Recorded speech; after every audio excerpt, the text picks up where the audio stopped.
24 convening. Let's give it up for our panelists and for all of y'all for being here.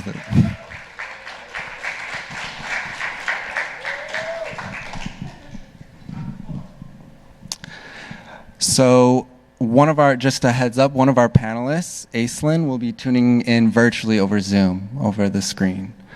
All right, so to go ahead and kick us off, I'm really excited for this conversation. We have some incredible advocates who are going to be speaking and sharing some incredible insights and wisdom. I'm so excited for this plenary, which is called Decarceration: Shared Struggles and Shared Strategies for Social Change. So with this conversation, I hope we can further situate the fight for decarceration, including the advocacy around parole, among other struggles for social change. I won't give too much more than that, just because I think what we get into is going to speak for itself. But to start with some brief intros, to my immediate left, we have Sama Sise from the Center of Constitutional Rights. She is a staff attorney at the Center for Constitutional Rights, which is a nonprofit organization based in New York that is dedicated to advancing and protecting the rights guaranteed by the United States Constitution and the Universal Declaration of Human Rights. She specializes in international human rights and challenging inhumane immigration policies and abusive police practices. Sama organizes and participates in various participatory defense campaigns with Survived and Punished New York, a prison industrial complex PIC abolition coalition working to end the criminalization of all survivors of domestic and sexual violence. Prior to joining the Center for Constitutional Rights, Sama worked as an Equal Justice Works Fellow at African Services Committee. During her 2-year fellowship, Sama provided legal representation on immigration matters to undocumented Black immigrant women, both transgender and cisgender, impacted by gender violence. She received her BA in International Affairs from George Washington University and her JD from NYU University School of Law, where she was an Arthur Garfield Hayes Civil Liberties Fellow. Let's give it up for Sama.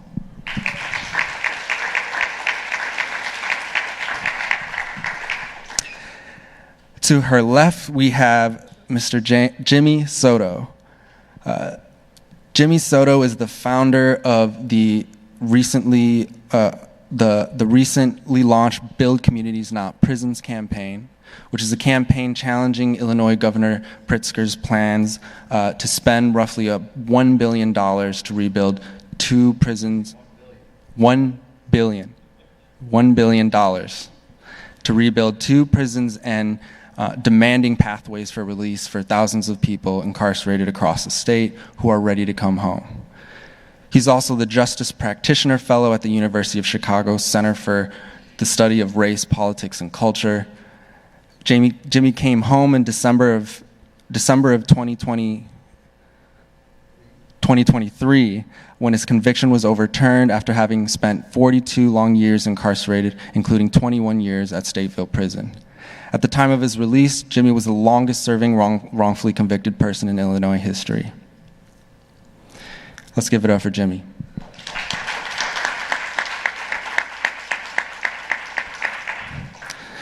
And to Jimmy's left, we have Mr. Ronaldo Hudson, the education director at the Illinois Prison Project, a nonprofit organization fighting for people serving unjust, unnecessary, and excessive sentences in Illinois. Ronaldo is an educator, minister, and community organizer and focuses his work on ending perpetual punishment in Illinois. After being sentenced to death row, Ronaldo worked for 37 years while incarcerated in the Illinois Department of Corrections, where he became a leader, educator, and founder.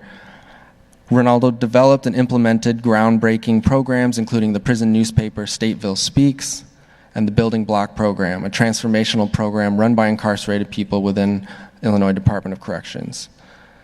His work and life has been featured in media outlets, including BBC, Chicago Tribune, Chicago Magazine, and others.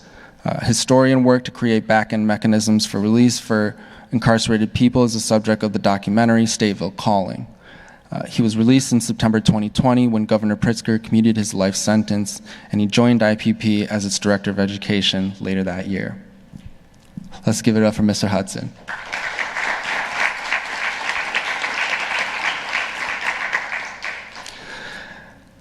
And to Ronaldo's left, we have Mr. Robert Lilly. Robert, yes, to many known by as Brother Robert Lilly.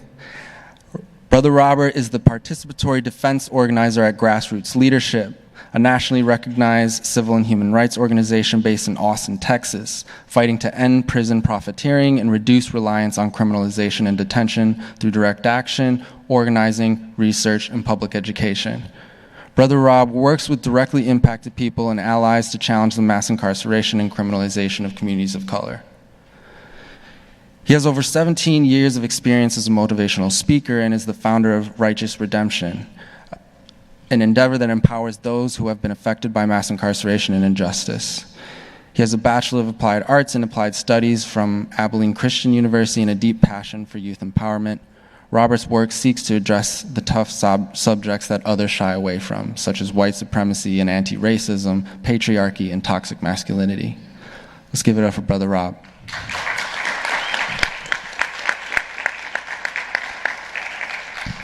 And last but certainly not least, we have Miss Aislinn Pulley, who is on the screen above me. Aislinn is the executive director of the Chicago Torture Justice Center, a community-based organization that addresses the trauma of police violence and institutionalized racism by providing access to healing and wellness services, trauma-informed resources, and community connection. Aislinn is a longtime organizer who has worked on a variety of campaigns, including the Reparations Now movement to pass the historic 2015 reparations ordinance for survivors of torture committed by the Chicago Police Department, campaigns for justice for families who have lost their loved ones to police violence, defense campaigns to free political prisoners, and many others. Born and raised in Chicago, she founded the Chicago chapter of Black Lives Matter and was the youngest founding member of a cultural nonprofit that used art for social change called Insight Arts.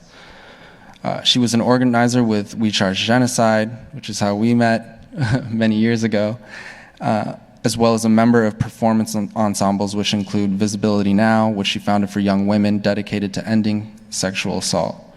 Aislinn is an alumni of Columbia College Chicago, having studied graphic arts, and North Park University, where she double majored in psychology and sociology. Let's give it up for Aislinn.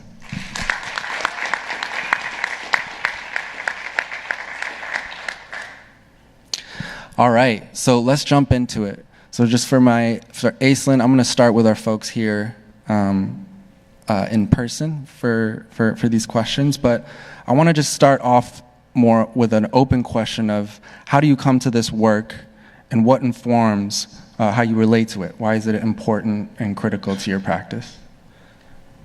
Maybe I'll start to my immediate left, if you feel comfortable. Thank you, Timmy. Thank you so much to the National Parole Transformation Project for putting on this gathering. I've learned so much from everyone in this room, and I feel really, really incredibly lucky to be part of this panel. I come to this work as a Black immigrant woman who was raised in the U.S. South and experienced violence. Because of the community I was raised in that was deeply distrustful of the state, and I think partially because of my own values, I understood deeply that for me, justice looked like more than putting a human being in a cage. And at the time, I was able to connect with groups that were doing restorative justice and transformative justice work, though they were not using those terms, to help me heal and also find or access the repair that I needed to be where I am today. I also come to this work as a prison industrial complex abolitionist and organizer. When Mariam Kaba, around 2017, moved back to New York after doing a lot of amazing work here in Chicago, I had the immense, privilege of coming into her orbit and calling her a mentor and a friend. And Mariam started Survived and Punished New York, which is a chapter of a national coalition that exists, like Timmy said, really focused on doing abolitionist work with and for survivors of patriarchal violence, mainly sexual and domestic violence, to really shift this narrative that exists, that the system exists to protect women or to protect people who experience violence, because we realize that actually the system itself is the violence, right? And it causes so much immense harms within our communities. And so all the organizers and the people that are involved in Survived and Punished are not only directly impacted, but they are politicized and they're strategic. And we run really strategic campaigns. And so this work looks like, we had a mass commutation campaign that was targeting then New York Governor Cuomo, who did not use his clemency power at all, to release people. And so we would go to Bedford and to Tonic, which are two women prisons in upstate New York, and did inside-outside organizing with people there, right? To not only just learn their stories in this very non-profit-y way, but also to think about what did organizing look like within the prison walls and what we could do on the outside to support them. So there was these campaigns, there were media strategies, there was of course commissary and family support, and things like that. And then more recently, and I continue to engage in this work, we've been running participatory defense campaigns for people who are trying to come home, and then also for people who are currently being prosecuted by both the Manhattan and Brooklyn DA's office, which are viewed as progressive prosecutors or progressive DA offices, but continue to prosecute people because we know in the United States that Black people have no right to self-defense, and specifically in these cases that we've been running defense campaigns for, there are oftentimes cases in which Black women have killed their abusers and they have no right to self-defense and instead are being prosecuted by the state. And last but not least, I come to this work as an attorney, as a movement lawyer. There's questions about what movement lawyering is and if it's even real, but for me, and I'm really been sitting with it for a long time, and I'm going to borrow from Pauline Rogers, whose work in Mississippi I deeply respect and learned a lot about yesterday, but for me, I think movement lawyering is just a deep understanding that the law and the work I do within the law is an ingredient, not the main dish, right? I love that. I don't know if she's in the room, and I think it's really just understanding that I have had the fortune and the ability to access the system, to get this degree, to learn these skills that I can then use to help my people and help my community and get us free. And so that can look like me filing a case in federal court if that's what's needed, but it can also just look like me, being at the copier and copying things if people need that from me. It can be me doing research and us putting out press statements if that's what the movement needs in order to have credibility on a certain issue, and having CCR's name behind it, supports them in that. And I think also most importantly for CCR, what it means is that we engage in multi-issue campaigns. We don't see our struggles as siloed, right? Because the oppression is not siloed. We're all being oppressed. And so we work across issue areas, which is at times controversial and not common within the legal field. And so that looks like, for me, like Tammy was saying, I do international human rights work, right? So that looks like holding the United States accountable for spreading imperialism and violence abroad, so filing cases in US courts and international courts like the International Court of Justice or the International Criminal Court for various things, whether it's supporting and aiding a genocide in Palestine or funding extrajudicial groups that are killing people in Kenya, right? It looks like supporting immigrant rights and filing litigation to bring back a group of Cameroonian migrants who were wrongly deported for engaging in First Amendment protected speech while in immigration jail. It looks like doing work and filing a case in the Pennsylvania Supreme Court to challenge the state statute that makes it mandatory for people to be sentenced to life without the possibility of parole once they are convicted of felony murder, right? And so it's very broad, but I think our understanding is that doing this broad work allows us to build these multi-layered movements that are strong and get our people free, not just out of cages, but free from the control of the state. Wow. Thank you, Sana. I feel like you touched on a range of stuff that we'll be able to dig into some more in this conversation. So I'm excited for that. So I want to pass next. Well, that's a tough one to follow here. Just remember, We got You said, why did I come to the work? Obviously, one would think that because I was wrongfully convicted for over 4 decades, that would be the fire that fuels me into want to do movements and campaigning to try to change the system. In a sense, it is.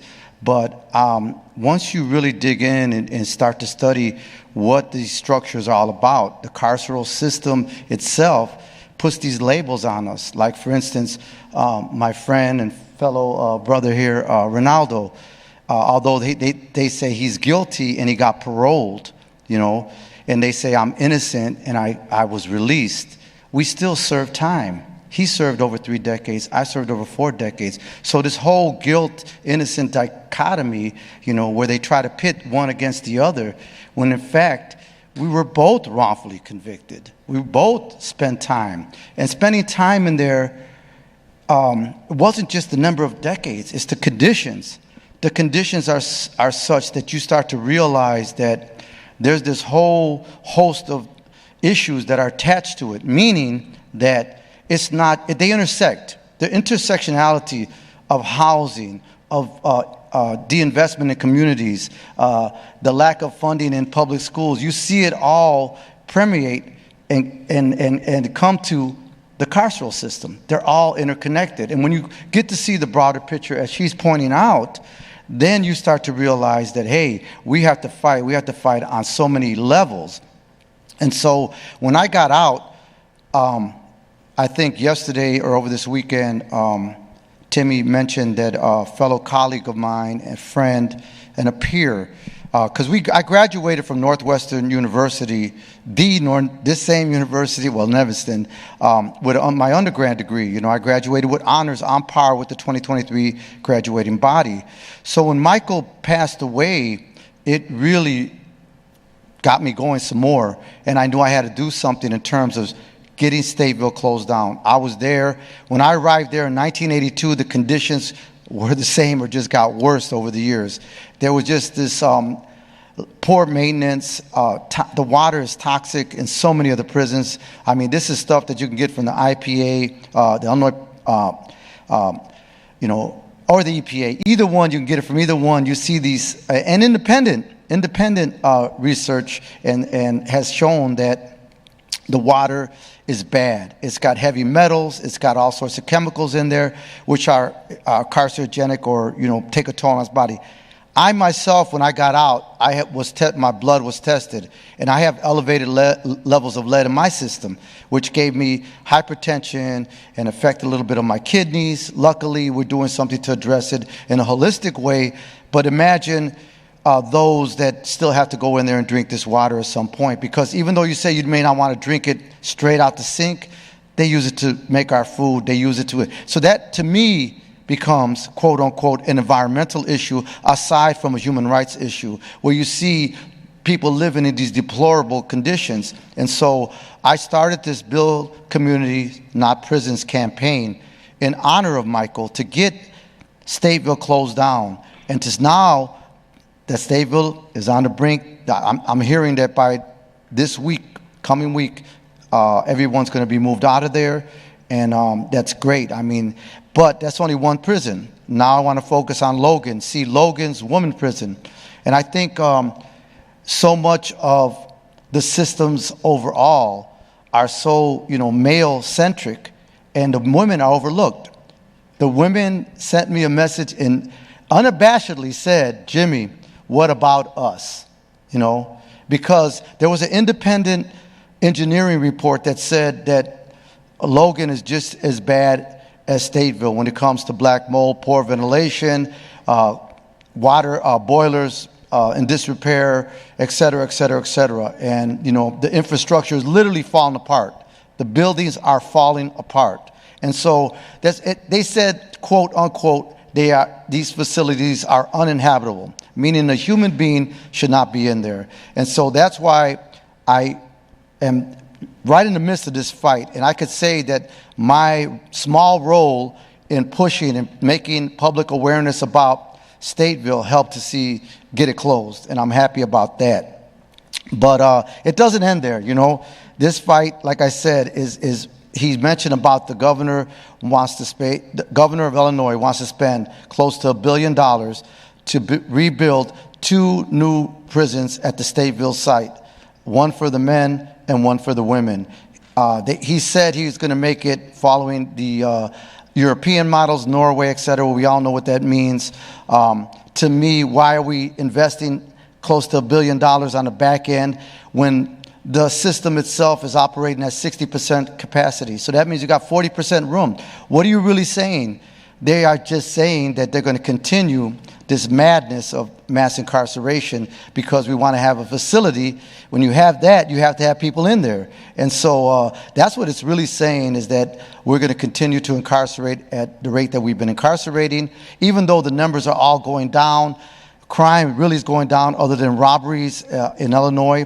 Murders are actually going downwards. People don't believe it because Chicago has this reputation. And that goes back to, all this labeling and the way that people or the media portrays things. And so I hope to, fight against the governor to say, hey, and I think we all should, to say we could put that money on the front end. The things like so many wonderful orgs are doing here in Chicago to try to prevent people from coming to prison in the first place. That's the ridiculousness of the system. So with that said, there's only 2 other things I want to mention as well. He didn't mention that I also work as a paralegal here, and I'm going to be taking the LSAT soon. I took it once in prison, didn't do well. As one can imagine, I was fighting for my freedom, and I couldn't focus. But I'm going to take it again in November, early apps, and I will be going to law school. I want to be a criminal lawyer, and I want to be helping people get out of prison. We also started a group called Parole Illinois. I was instrumental in starting this, bringing parole back to Illinois. It's a nonprofit, paroleillinois.org. Those that want to go look over there, yeah, shameless plug. But and I just took a position with Walls Turned Sideways as one of their executive directors. They're in North Lawndale, the Austin neighborhood. I'm sorry, not North Lawndale. They're in Austin and on the west side of Chicago. And we're hoping to do some good using a similar thing. We're using restorative practices and art as a platform to bring awareness of the humanity of the people that are in there and try to get some folks out. That's the whole goal. With everything that I'm doing, no matter what it is, the goal is to get people out of prison. I'm doing it, trying to go to legislators. I'm trying to do it in the legal realm. I'm trying to do it in the social realm, anywhere I can. And with brothers like Anthony Dixon, who's I hope to be in contact with more, I'm going to fight on all fronts. And so, that's what gets me going, Timmy.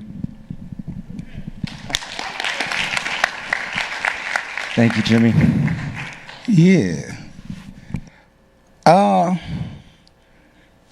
I don't want to be a lawyer. I'm sorry. I don't. I'm just letting y'all. I appreciate the lawyers. This thing on? Hello. Okay. No, I appreciate lawyers because it was a lawyer that told my story in an executive clemency petition, and I walked out of prison. So I appreciate lawyers. I just don't want to be a lawyer. What brought me and keeps me in this work is that, first of all, I actually was justifiably by law convicted, Jimmy, for clarity. And the reason I always make that point with people is because I was not exonerated but liberated. And I think there's a big difference because we don't talk enough about the men and women and non-binary people who actually commit offenses.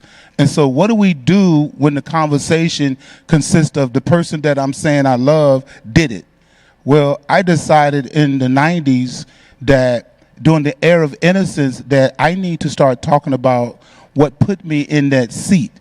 And so what put me in that seat was bad decisions and living in an incarcerated community, because people talk about prisons and forget we have neighborhoods that are incarcerated communities that perpetuate the harm that we began to perpetuate with our physical bodies.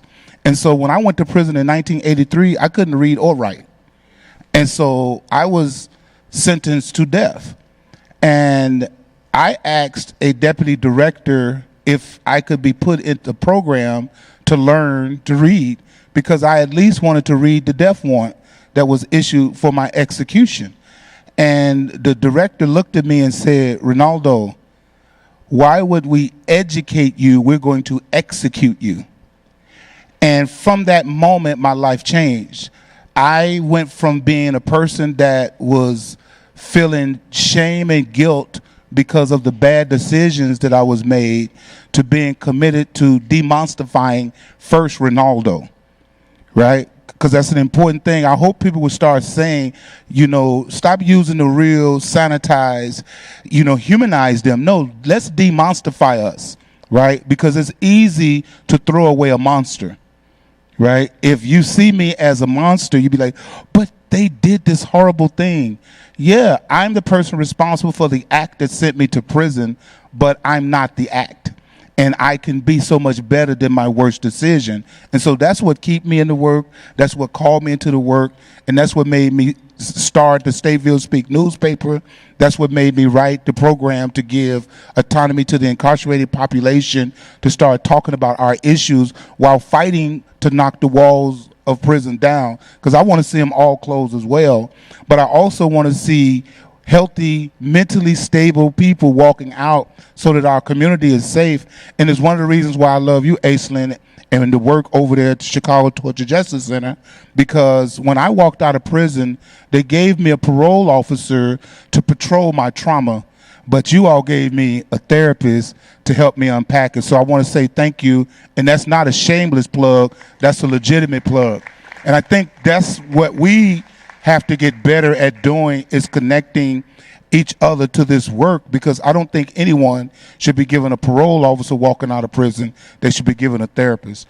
And I want to advocate for not just ending perpetual punishment is real, but I also want to end mass incarceration and figure out what a system that doesn't merit base who should be released, because it's a dangerous thing to decide that the educated population are the people that should be given release.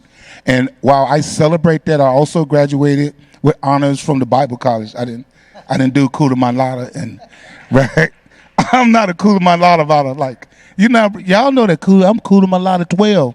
I ain't none of that. Like, I just push myself through the stuff with the help of beautiful people, right? And so I want to be an advocate that call people in and never calling people out, because when you call people out, you're looking for a fight. When you call people in, you make a friend. And that's what I want to advocate everywhere in this nation and beyond, that our job is not to, if I don't want to be a monster, then I don't want to make anybody a monster. And I have not, just for the record, I have not eaten a cat or a dog.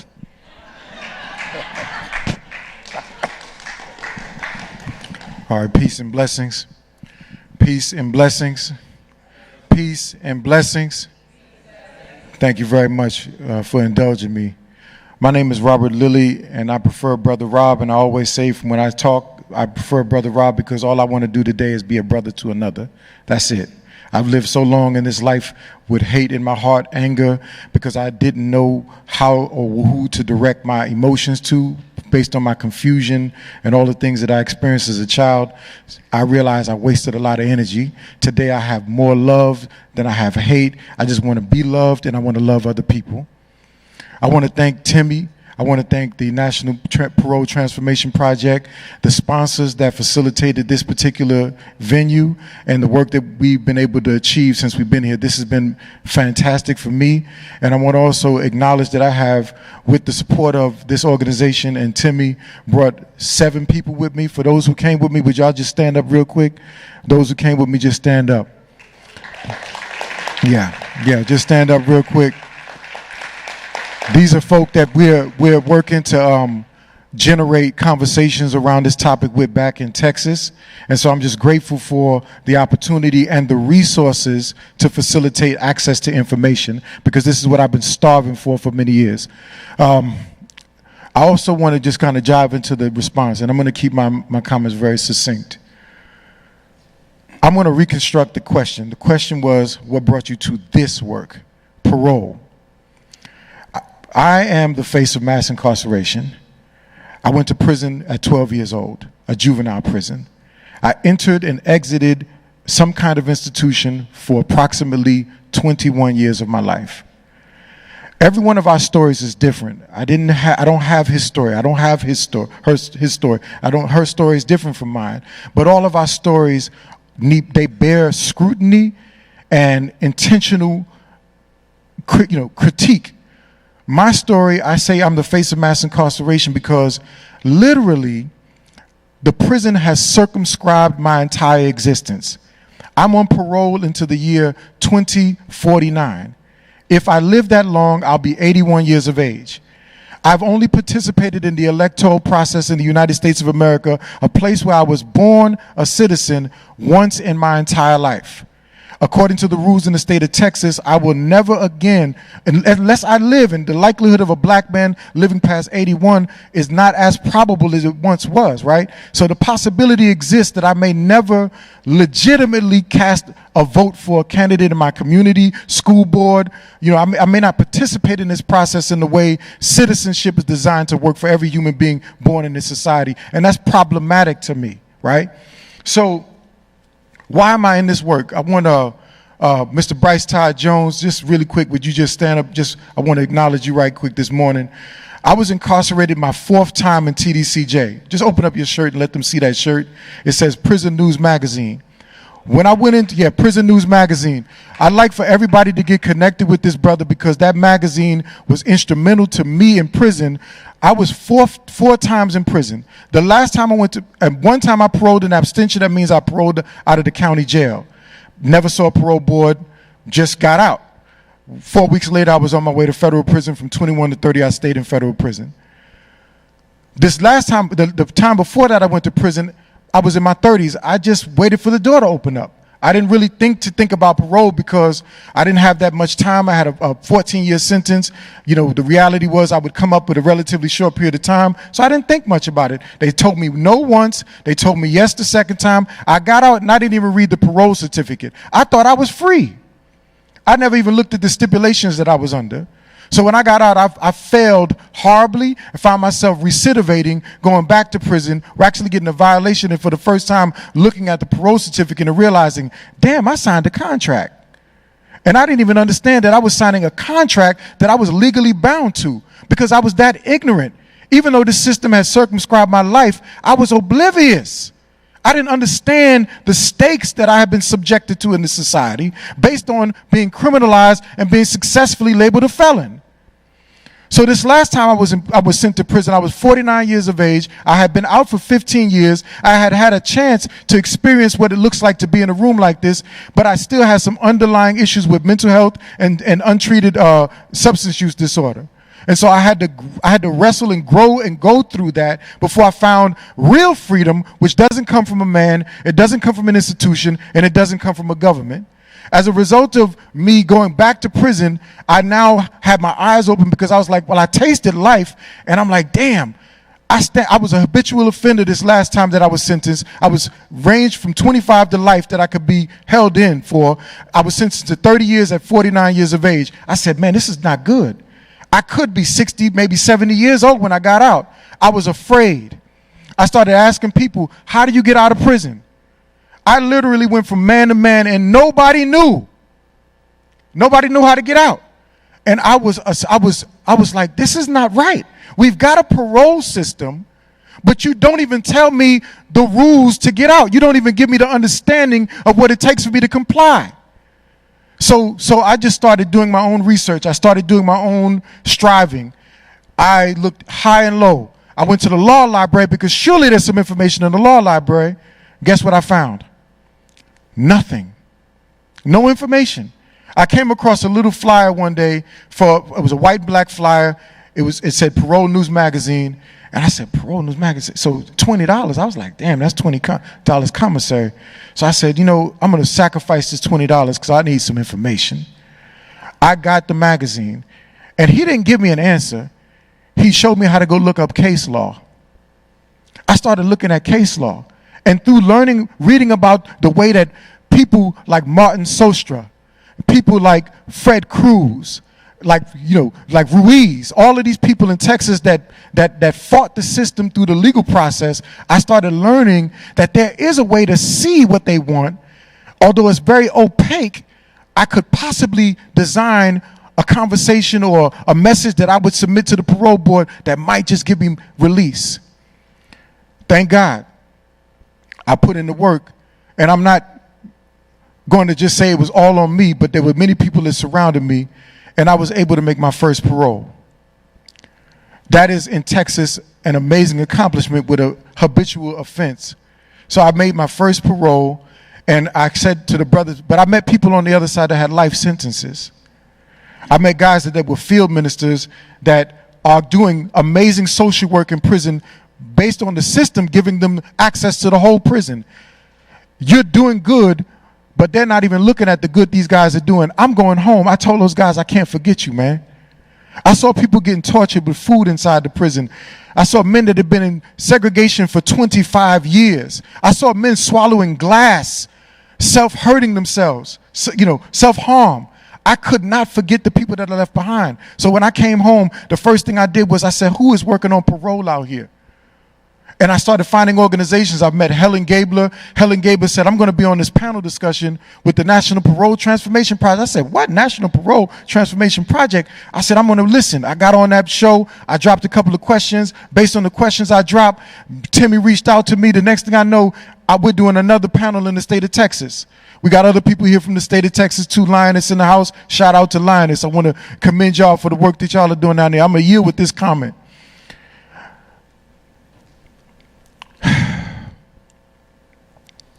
I got a brother that's been in prison now for 19 years. He's a mental health patient.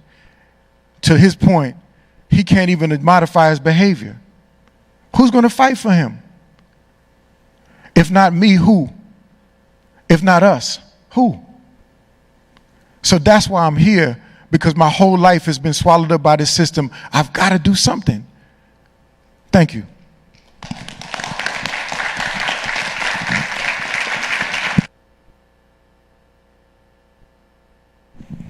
Hey, you all, can you hear me? First, I want to just apologize that I'm not there in person. I was in the hospital, and so I'm just trying to heal up. But I'm really honored to be a part of this panel, and I really wish I could be there in person. All of you are on the panel, just so incredible. And Timmy, thank you for the invitation. It's a hard question for me to answer how I come to this work. I've come to this work through, I grew up in Chicago. I'm a child of organizers, and what drew me was witnessing just the hypocrisies of this country ever since I was a young girl. And there were many incidences that, helped to push me forward to feeling like I needed to act. But I would say the most recent iteration is the change over from the 90s to the 2000s with the advent of the digital revolution. And we started seeing what was hidden in our communities captured on screen more and more and more and more. Once when I was a senior in high school, my best friend's brother, who we all grew up together, we lived next door to each other, we went to the same grammar school, we were in the same classes, we went to high school together, and her brother was killed by CPD. And during that time, there was no movement like we have now. His name wasn't mentioned on the news. All they said was that, someone had been killed. She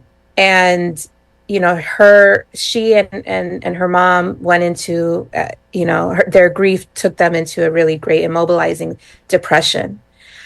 Once Trayvon was killed, once Rakia was killed, once more and more people were killed, and there was a response that began to brew, a public response that shifted in me something, a real desire and yearning to figure out what is this seemingly unique phenomenon in the United States regarding the relationship between police and and the civilian population, and specifically the Black population and brown population.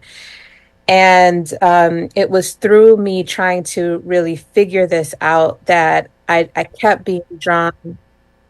Oh, I'm hearing an echo. Okay, that I kept being drawn to campaigns and to work.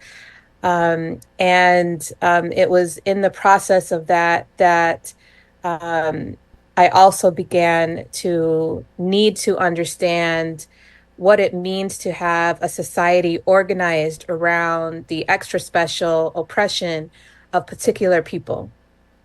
What does that mean? And how do we disrupt that? And how do we dislodge that?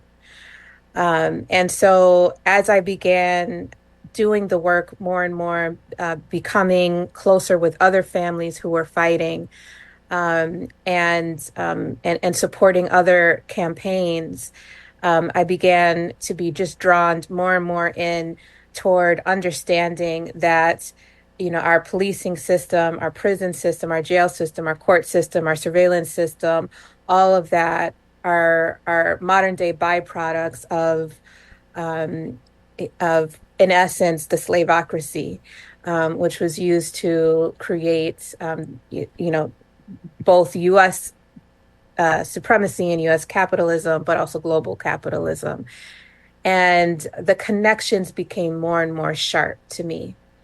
And in understanding that logic, I became more and more interested in figuring out ways to dislodge it and upend it.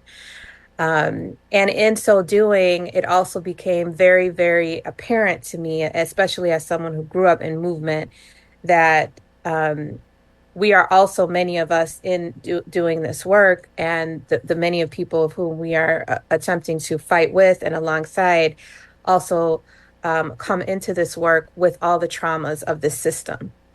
And as everyone has already pointed out, they live and are reproduced within us as well. And how do we then find ourselves in the ability to engage in this work, and sustain? Because this is a protracted struggle, this is a long-term fight, and the system has been working and perfecting itself for 400, 500 years.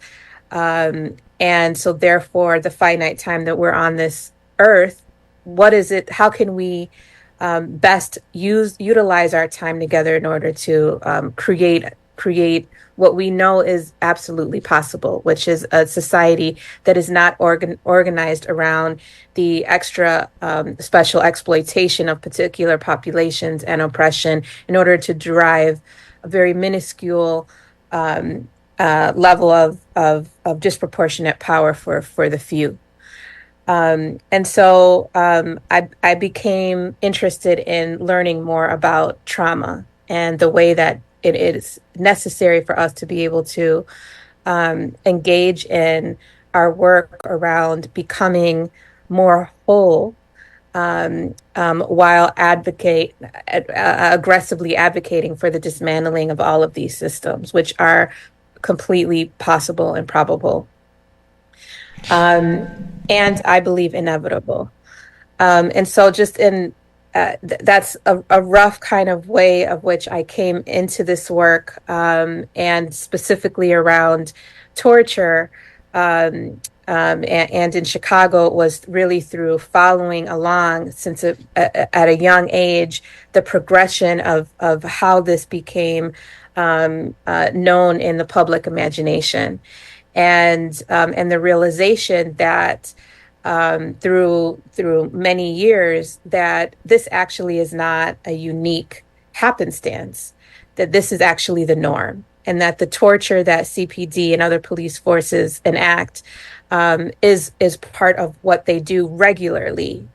And therefore, this regular act of torture is an endemic part of the system of policing and incarceration and carcerality itself, and therefore needs to be overturned in its entirety itself. And that these are modern institutions. And so just as they were able to be recently created, we can dismantle them.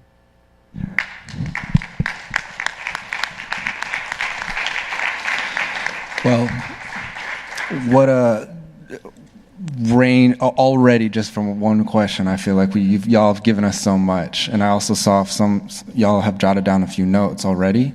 So what I'm going to do is I'm actually going to share a few questions, and y'all can kind of just, if there, whatever way you want to take it and what feels most productive for the limited time we have, y'all can steer it in whatever, go in that direction. But I want to transition to get a little more specific with these challenges and strategies around building solidarity and building stronger movements for social change. What do you see as our key challenges for our movement to reducing our society's addiction to prisons and punishment and getting more of our folks home? What do you see are some necessary strategies to combat these challenges? How can we build solidarity across different issues and sectors of the movement, and what does that look like in practice? And how do you understand those connections between our work in challenging the PIC to other movements for social change? So I'm gonna go, and you. Yeah, can I take that one? I'll jump in there. I think one of the things I've seen, other than the fact that you see a lot of these organizations acting as silos, doing their own thing, thinking that they're doing whatever incremental changes that they're fighting for. I like to say that some will go for legislation, for example, which will go at a low-hanging fruit to say that the nonviolent offenders will be able to earn good time. And as Ronaldo pointed out, where does that put individuals who were convicted? You know, where does that put them who have murders or who have violent crimes? You know, it's always where they want to go and say, we're going to do something incrementally, and down the way we're going to change it. I look at it, I've been to Springfield a few times, talked with some legislators down there. It's a term called legislative fatigue, where, we just ruled on the no bail rule. We just did some reform. We did that, you know. And I also see where you have this division amongst those that are into prison abolition. And what does the term mean? It doesn't mean reform. It means, you know, seeing the whole prison system being dismantled in mass. Just shut it down, you know. And I can't say, it can happen, but it cannot happen unless we all come together. So with coalition building, something I've learned is this. It's messaging. Language is so important. And because you have to be able to have your message resonate not only with the people who are fighting against this, but to those who are in opposition. And who is the opposition? You need to identify who the opposition. This whole us versus them thing, working with trying to getting Stateville closed down, I was privy to talk with some IDOC officials who I won't name, who are in favor of these decrepit structures being shut down. But they say it's the union. The union is this all-menacing force who don't want to see the change happen. But I got to talk to some union members when I went to this commission that the state legislators held, and whether or not they were going to appropriate the money that Governor Pritzker wants this $900 billion project to happen. And even they were saying, yes, the prisons should be shut down, but they had their own needs. And they said they weren't brought to the table. So what I've learned is this. If we really want to see true change, we got to have all stakeholders. You know, we have to have the formerly incarcerated, those that are system justice impacted in so many ways, community leaders involved. You got to have elected officials involved. And then, I know this sounds, some people may not agree with me, but you got to have the police union, the correctional union. You got to have some people there so you can get what their needs are. Something I've been messaging lately, and I talked to a couple of folks before we came down here to talk, and that is really giving them, the law enforcement and correctional officers, this. The mortality rate for anyone that's doing that type of work, once they retire, within 10 years, they're either committing suicide or they're passing away. Why? It's because of trauma. They have secondary trauma, which is affecting them physiologically. They don't realize it. And it's affecting them mentally, of course, but, you know, it wears on the system. And that's something as well for people that are being released. I agree. They need to have mental health. I thought that I don't need to go see a mental health professional. I got this. I'm out now. Everything's going to be great. No, it wasn't. You would think that I would be overjoyed, and I found myself in a dark place. And luckily, I had a good support system around me that said, hey, you need to go see a therapist, you know. And so seeing a mental health professional and having therapy was probably the best choice that I made since I've been out here. And I know there's others that would agree with that as well, you know. Yeah. So I think there's that stigma around mental health, you know, where people think like, you know, you're weak or there's something wrong with you, and it's not. So many people are affected by trauma, generational trauma. It's all around us. And I think that if we bring that to the table with the stakeholders to say we understand and look for commonalities, I think we can get somewhere and make some true change. Yeah. I'm going to jump in really. I'm sorry. I think it's important that we figure out, like, I'm learning, like I have this theory called the thawing out theory. And one of the things that I think I'm trying to share with people more and more is that those of us in this work, inside and out, can get frozen into moments. You can like get so wrapped up in how much I know. Like I have this thing, and y'all don't kick me out of this university, but I had this thing called toxic intellectualism, right? That oftentimes the very academics, the scholars, the doctors, and I'm Dr. Bobbity Bob, right? Or Shiwawa, whatever, right? And they frame all of the conversations. They frame all of the events. They frame, and then they usher the Ronaldos and the Jimmys in and say, tell them shit horrible what they did to you. Ew, right? Those devils, right? And they forget that they're playing a role in what we can work better at. Like, I am an expert in the work that I do. I just happen to have incarcerated experience because I studied while I was, thank you, right? And I think one of the problems is we keep waiting for people to qualify us. Like, we keep waiting for people to give us permission, right? Jimmy, you jumped out and started doing it, right? While I follow you and I trust your leadership, right? You didn't close Stateville. Stateville closed itself because the horrific conditions that exist there and all the mothers and the family people that's been screaming. You just happen to be the corn leader. And I just think that's important narratives that we have to begin to share with each other. Like, we have positions that we need to be moving in and out of.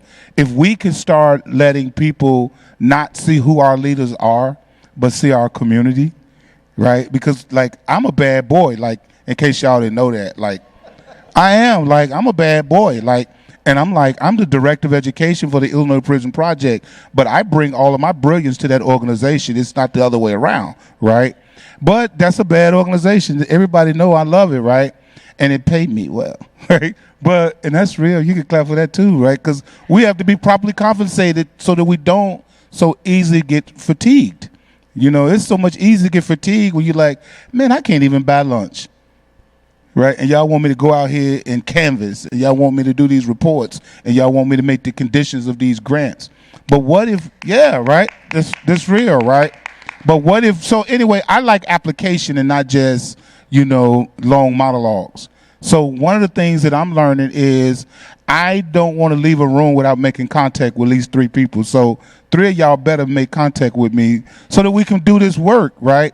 And it makes it that much easier. So one of the things I think we can do, like, because I'm an advocate for giving everybody a shot at what they like to use the language of parole.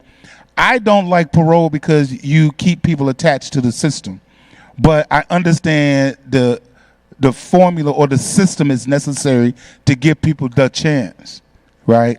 But I think one of the things we can do is commit to saying, I'm going to convince 3 people in my circle to be as committed as me. Like, we all want to be in these big auditoriums, and, well, I don't know we all because I like them, but because I like talking and stuff. But I do. I don't struggle with that. Like, I don't struggle with grabbing a mic. Like, y'all get over that stuff. I'm pretty. But I know, but listen, see, this is an ingredient and it's in a formula, and I do that intentionally because you see how you smile? See, you're getting the toxic out. And we sit in these spaces and we be so academic and James' theory of trauma, you know. I didn't even know I was traumatized till I came out and everybody kept telling me, you're triggering me. I'm triggering you? I thought I was just oppressed. But anyway, so I want to make sure I make room for everyone to share, but like a takeaway that I have is something simple is like the person sitting next to you, do you even know them?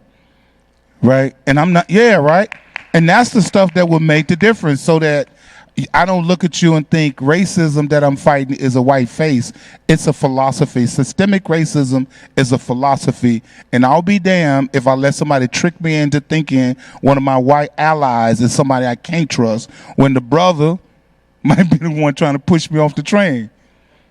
No, let's have real conversations about this work.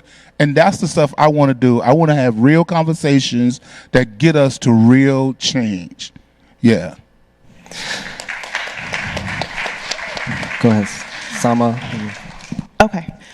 I'm going to try and quickly give two examples, but to answer your question, Timmy, I think after 2020, the mass uprisings, the murder of George Floyd, Breonna Taylor, Ahmaud Arbery, and many more people whose names we don't know, there was this opening that happened, right, in terms of political will, and also I think in terms of our movement around discussions about what policing, prisons, and surveillance looks like in this country and how we move away from those systems and move towards systems that are actually focused on care and people having all their needs met. And we were also, of course, in the middle of COVID-19 and the idea of, communities really struggling and the government providing resources to them. It was just such an opening. And I think, unfortunately, for various reasons, that opening has closed. And we are in a period of backlash right now, right? Where we're seeing the lack of political will. We're seeing our politicians are cowards. It's not just the Republicans, it's the Democrats.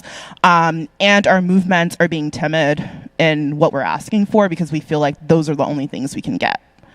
And so I think what is really required right now is bold, strategic thinking and strategizing, and then also coalition building, like Jimmy was saying, like building across lines and really figuring out, like I said before, that our movements cannot be siloed. Like we are being oppressed very similarly across all of these lines, and we need to come together and build these movements because that's how we have power to ensure that these systems realize that they work for us, or they're supposed to. So just really quickly, two examples. So one example that I think shows like the need for coalition building and that didn't exist at the time and caused serious harm was we did a participatory defense campaign for someone who I grew to be dear friends with named Asia Serrano. I met Asia when I was in law school going to Bedford Hills. We would do poetry writing and all this other stuff together. And I got to know her kids. She has 2 U.S. citizen kids. She's Afro-Panamanian, came to the U.S. with a green card. But as most people know or don't know, when you are arrested or have any contact with the criminal legal system, you are stripped of any type of residency in the United States. And that can be used to deport you, even if you're here with documents. And so we started this participatory defense campaign to get Asia out. She had been sentenced to 25 to life for murder. Like I said, we had this mass commutation campaign that was geared towards Governor Cuomo. At the time, it was unsuccessful. He did not budge. We met with his office. We did, in person, like, disruptive, whatever. It didn't work.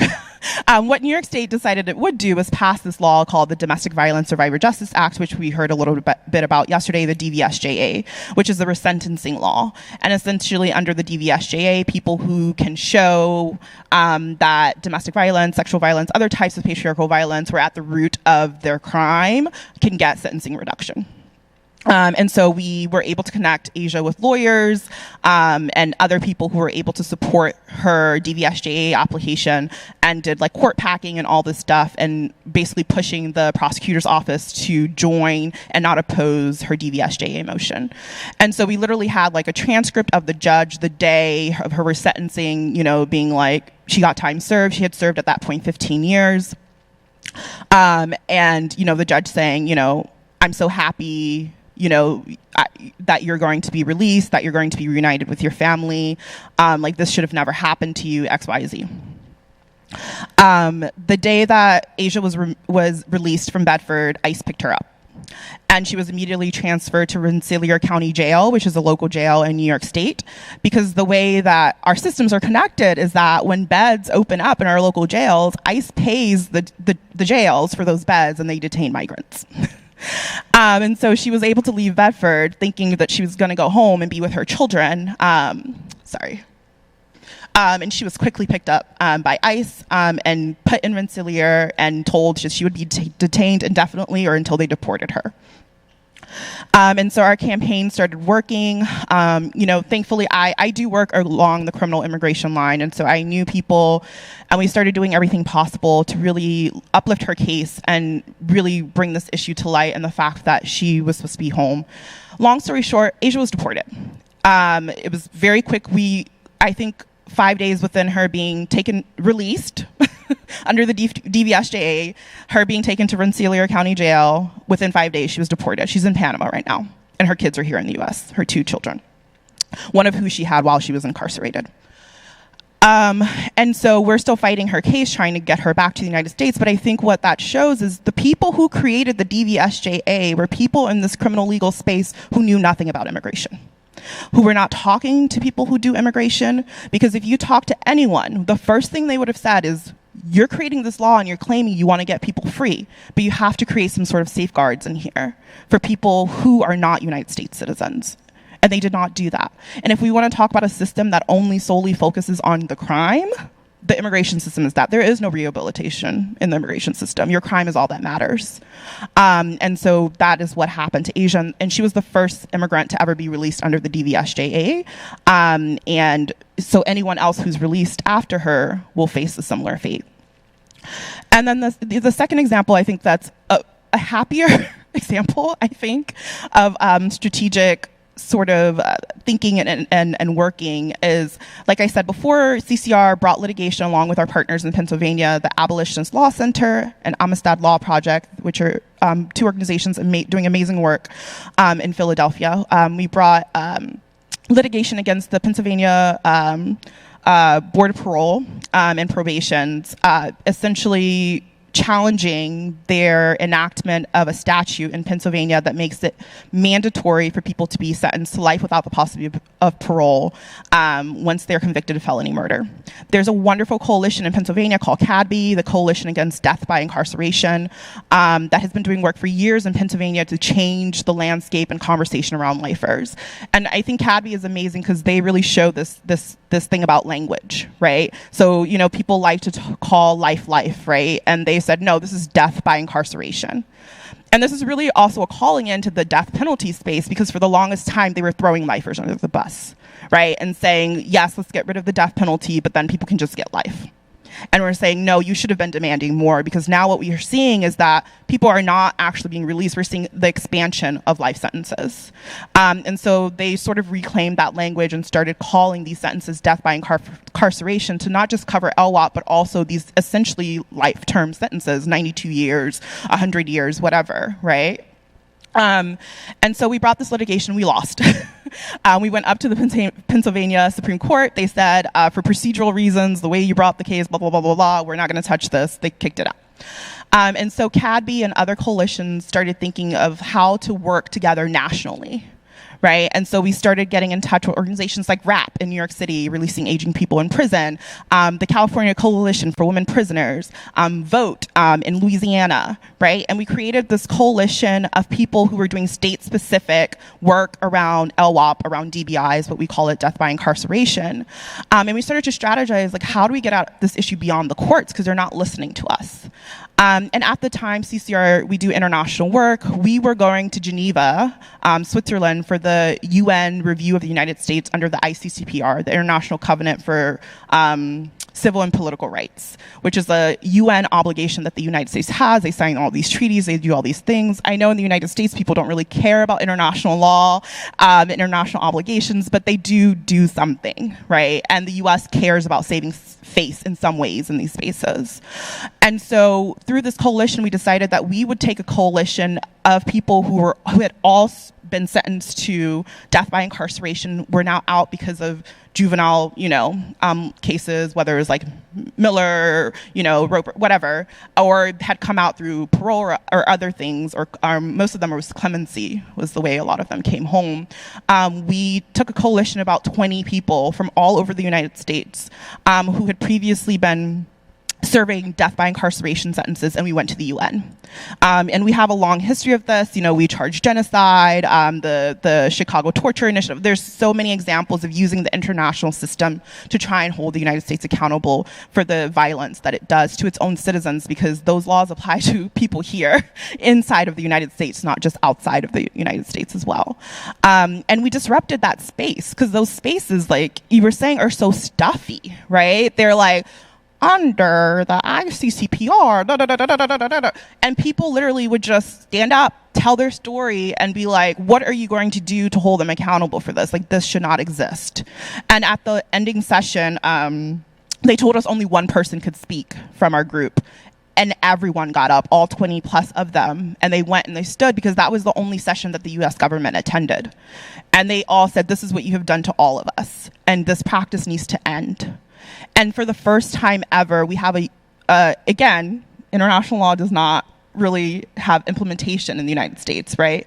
But for the first time ever, we have an international body, the UN Human Rights Committee, has released a recommendation, and you can view it online. deathbyincarcerationistorture.com. It's a coalition we're building. We have recommendations from the Human Rights Committee, from the Special Rapporteur on Torture, from the Special Rapporteur on Racism, saying that the United States needs to issue a moratorium on all death or life without parole sentences. Right? And that all sentences should have the possibility of parole and be geared towards the possibility of release. Timmy, before you get into the other question, can I just add something real quick? Yeah, and then Okay, we it's want just to real brief. Yeah. It's interesting that you would say that, because I know that report. We used it as part of the white paper that we're using in Parole, Illinois, to try to get the Illinois legislators to understand the seriousness of death by incarceration and de facto life sentences. In our state, we have, in our state constitution, it says all penalties shall, there's that mandatory language. I don't know where she's at. She spoke about it. Be with the seriousness of offense and for restoring the person to useful citizenship. What gets to the question what Brother Rob was talking about when it comes, what is the term rehabilitation? What is this metric? What is this standard? Because it's the same thing in Illinois. It's so obscure and abstract what that term means. Does it mean good conduct while you're in prison? Does it mean educational accomplishments? What does it really mean? And I think that we had to start holding our politicians accountable. The crime bill still is in play, and we're constantly getting these Democrats in office.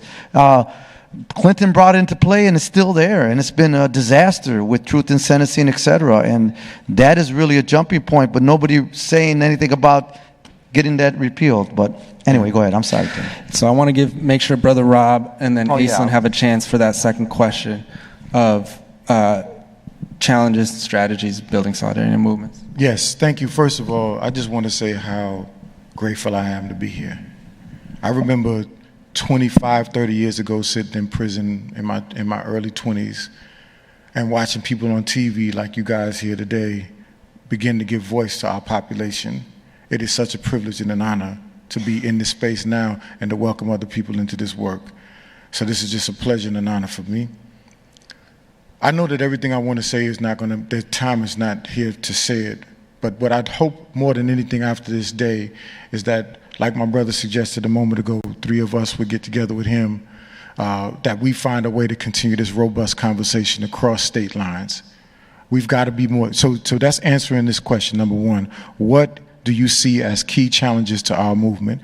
I feel like what I'm at a loss for is having real-time access to information about what's going on in other states, especially around parole now. I want to be a part, if there's a network, if this information is being shared dynamically, I want to be a part of that. The other thing that I see as a challenge to our movement is egos. I come into a space, I'm not trying to lift myself up or put anybody else down, but when I was in prison, prison is a place where you have to study people. And I watched and I saw things that I said I'm not going to be a part of. The same way I walked in prison, I'm going to walk out here. I'm going to avoid conflicts because I know conflict is not, it's inevitable. We're going to hurt each other. We're going to step on each other's toes. But if we say that we believe in these ideals of restorative justice and transformative justice, then we need to live it in our relationship with one another as movement leaders. That's one. That's two. So the next thing, and Brother Ronaldo already kind of mentioned it, but I want to reiterate, what do we see as a challenge to reducing our society's addiction to prisons? When I was incarcerated, back in the 90s, I was in federal prison when they were debating the Zimmerman bill, which was also called the No Frills bill, and I remember them calling us super predators. That idea still exists in many, many forms today where we're not seen as a human being. If you go and you study the word criminal, it has an association with the idea that we have it's an old European concept that our blood is tainted. That philosophy still undergirds the notion of who people are when they quote unquote commit crimes and are sent in prison. We're seen as subhuman. We've got to continue to articulate and emphasize our humanity to the world. We are human beings. We are not the last greatest mistakes that we made. Then I want to go on to answer the next question. So in other words, so people can't fight. So like I applaud my sister for articulating the ideas related to immigration because my organization intersects with the immigration work. But I tend to believe that we can see, and that this is not a shot, this is like just acknowledgement. We can see people that are immigrants oftentimes as human beings, but when somebody commits a crime, this society demonizes us. What do you call it? Monstifies us. Well, I think that's the term we use, or I just made it up. But that's your term. Okay. That's okay. It's his term. I'm gonna give it to him. I'm gonna quote him from it. But the bottom line is, we are seen as something less than a human being. That's got to be resisted more robustly. Going on to the next question, what do you see as our necessary strategies to combat these challenges? I think I just indicated it right there. Like when people do well who are formerly incarcerated, we need to celebrate that. I think in every city there needs to be a reentry like ball, where we're celebrating each other. We come and we give each other awards. You've met your goals. We need to celebrate that because there's a notion in our society, once a criminal, always a criminal. You're suspect now when I hear that you've been incarcerated. We need to celebrate the victories of our returning to society and establishing ourselves in the most excellent ways. How can we build solidarity across different issues and sectors of the movement? What does that look like in practice? For me, that looks like what I've read recently. I don't know where the campaign is at, but I read it online, and the campaign says, public health is public safety. What I experienced growing up in New York City in the 1970s, it looked like a bomb fell on New York City. I walked through 5 blocks of abandoned buildings. 5 blocks of abandoned buildings. Like nobody cared about the South Bronx when I grew up. I saw police shootouts. I saw the drug dealers take over our communities. It was like nobody cared about what was going on in that community. What's happened today, those communities that were neglected by policy and politicians, they've been criminalized. And these institutions called prisons that have been created have been a new kind of container to deal with the social problems that were created by policy and politicians. So in my humble opinion, we've got to continue to emphasize that public safety is not locking somebody up, but it's finding ways to address the root causes of the challenges that we're faced with in our communities. Lastly, I'll say to your question, how do you understand the connection between your work and the challenge to challenge the prison and criminal legal system and other movements for social change? When or how does that show up in your work? When I got out of prison, I needed health care. I went to a local clinic called the Black Men's Health Clinic in Austin, Texas, and I needed a place where I could go that I could trust because I was in prison and they didn't treat me well. They didn't touch me. You go into a doctor, everything wrong with you, they give you ibuprofen. Like I needed somebody to really care about what's going on in my body. I was living in the street smoking crack cocaine. I had diseases in my body. I slept around. There were things that were going on in my life that I needed to be able to go talk to somebody honestly. I needed to have somebody I could trust. I found a clinic that I could go trust.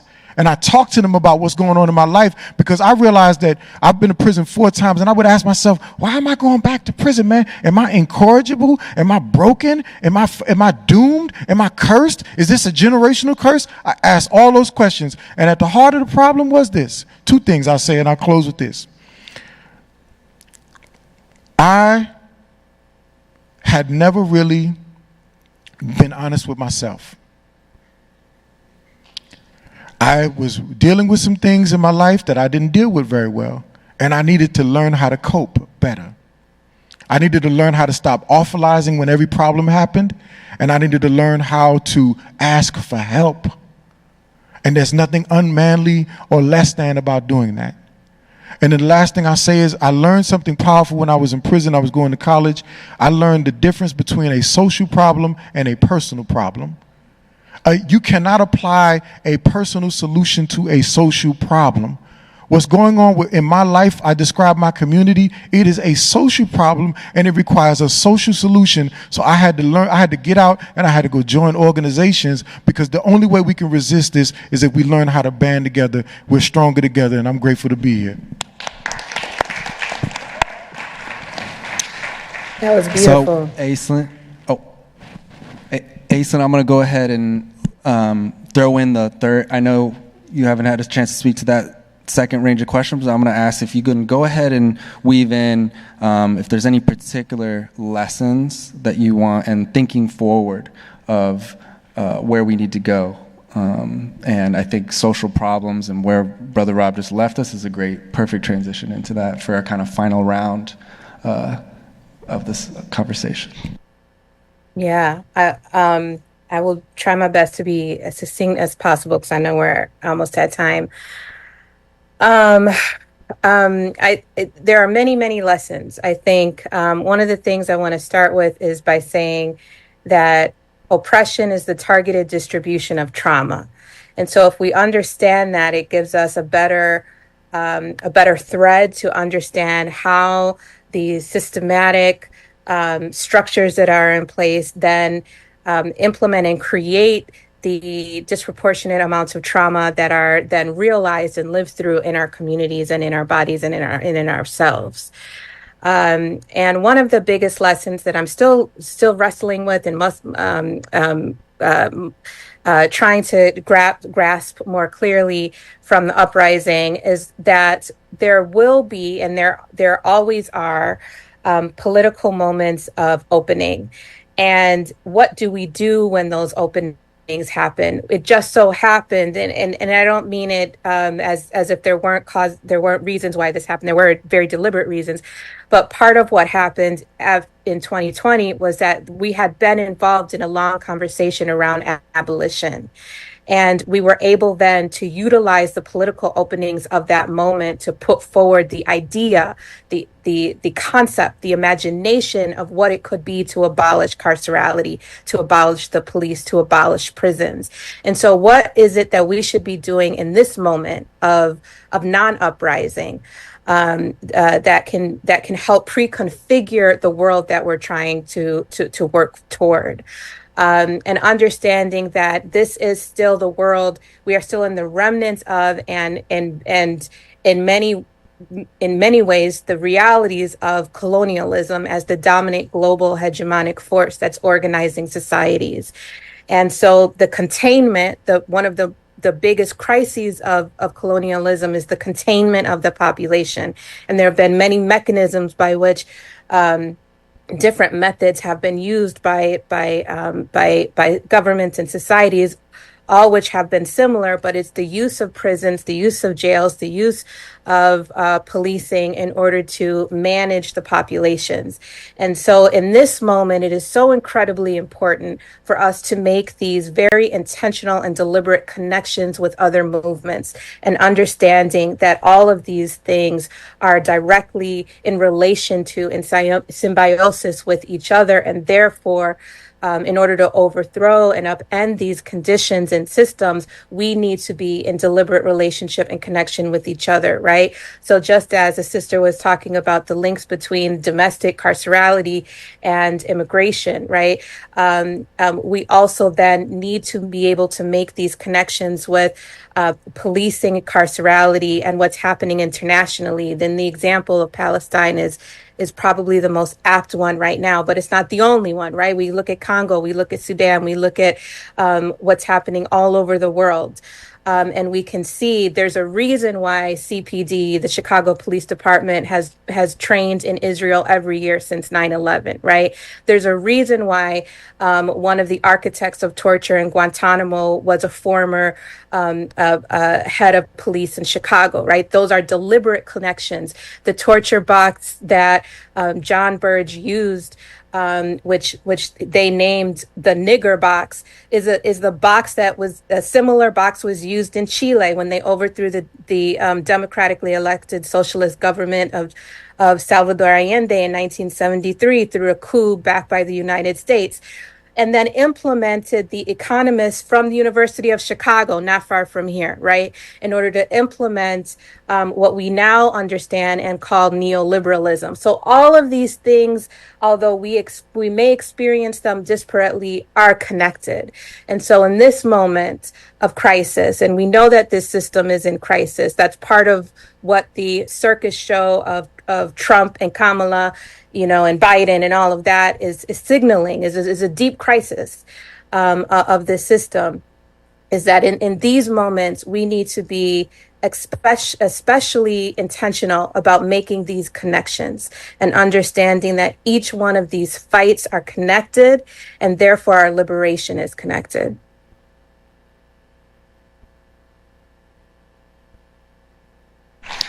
So again, to lessons in moving forward, Jimmy, Ronaldo, Sama, and we'll go all around. And I want to make sure all of you have a final word on that.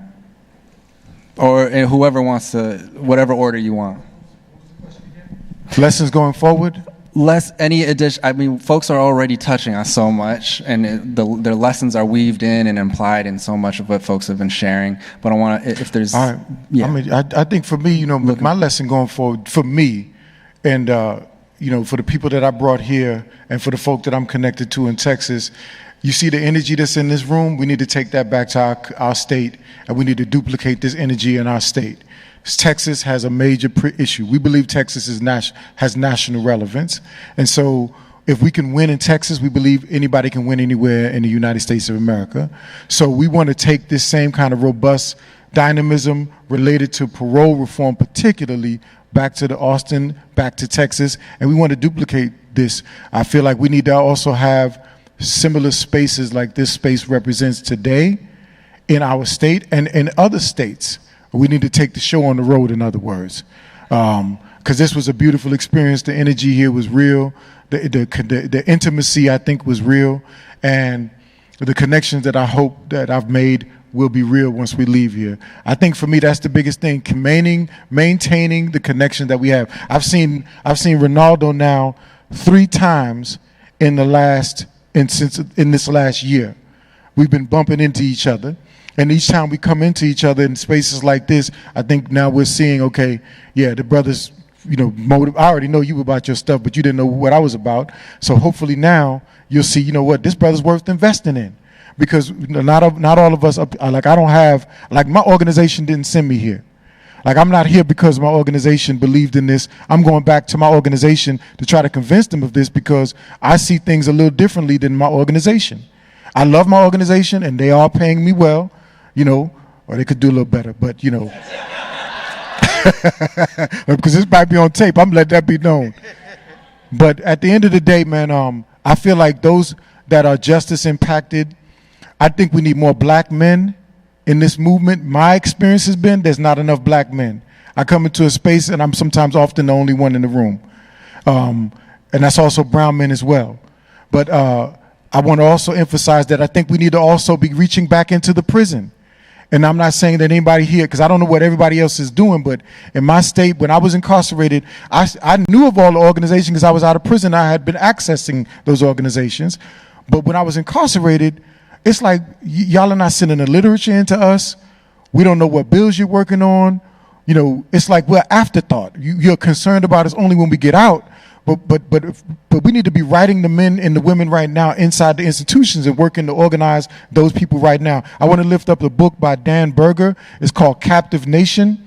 This book emphasizes how that movement looked in the 70s. I think we need to go back to duplicating that dynamism that existed in the 70s, because that's how the prisoners' rights movement started. And that's essentially what we're talking about today, a prisoners' rights movement. I'll pass with that. No, thank you.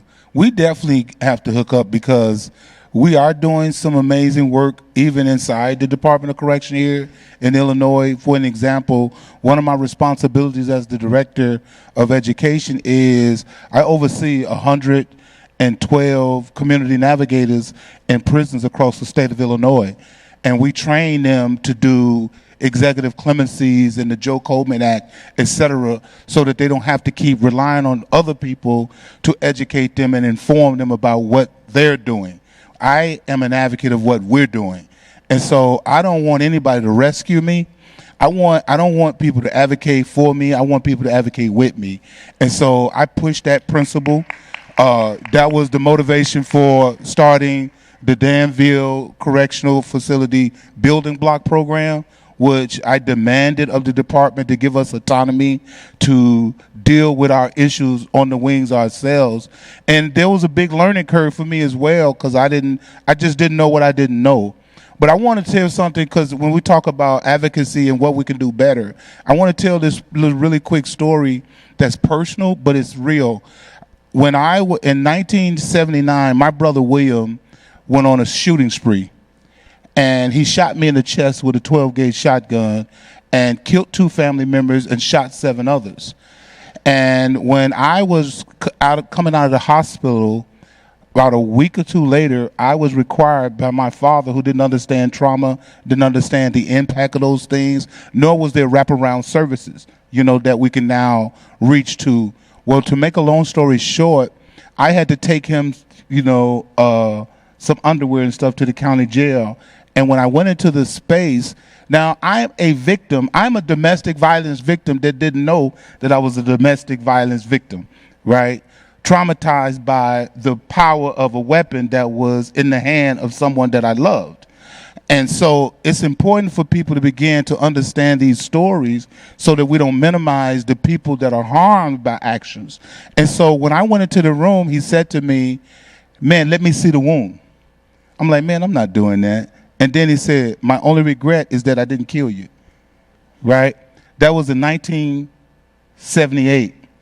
Last week, I got a phone call from the warden, and they said, "Your brother just had a massive heart attack, and if anyone want to see him, they need to do it now." This was 45 years ago.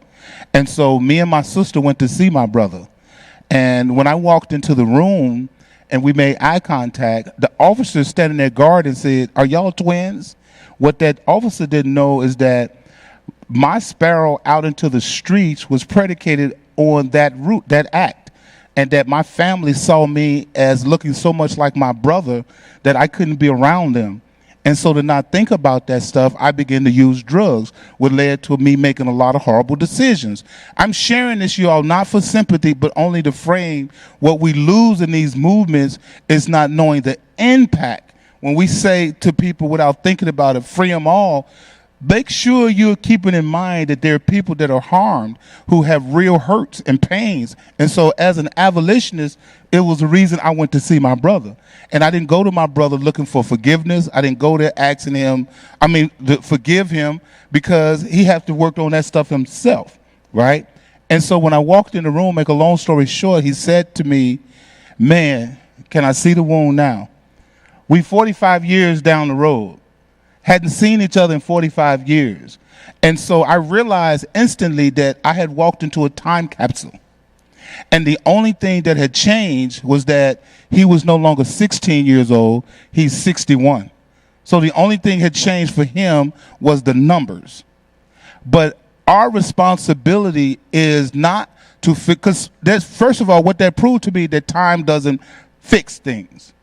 And so stop saying we're punishing people and benefiting society because of these sentences. That's a damn lie. And my heartache and my sadness wasn't predicated on him not being able to make the connection of his harm, but that we have a system that will harm people and hold people and then get mad when they walk out and commit further activities that are inappropriate and make people unsafe.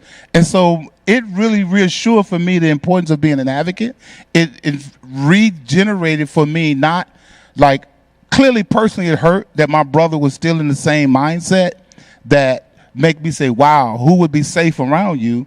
But this is a part of the job of building the container and building the space where we can give people the mental health treatment that they need. And so I walked away not feeling sorry for my brother, but feeling like an advocate and feeling like he needs someone to advocate on his behalf for mercy and peace in the form of getting him the mental health treatment that he needs. Right? And not punishment, not wrapping them around more correctional people that ain't doing no correctioning. And so I said that not, and I really mean this, not for empathy, not for sympathy, but only to say the true essence of being in this work is when it hurt personally. And as an advocate of a harm reduction expert, I have lived experience that allows me to walk in spaces and speak with authority and say, I want to see my brother freed, right? But I also want to see people safe. And we need to be able to have that conversation without vilifying people and without minimizing the hurt of people who've been hurt by hurt people, who people like to say, hurt people. But hurt people are dangerous people when we don't address the cause.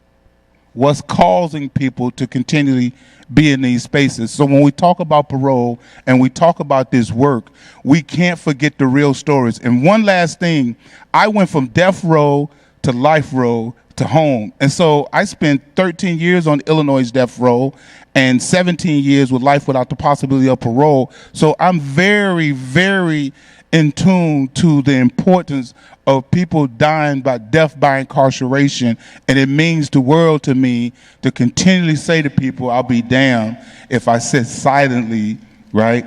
And I do, Aislinn, I have a therapist for my ego too, so just for the record, just having one for my mental health. But I want to close with that to say it's vitally important, y'all, that we know that for me it's personal.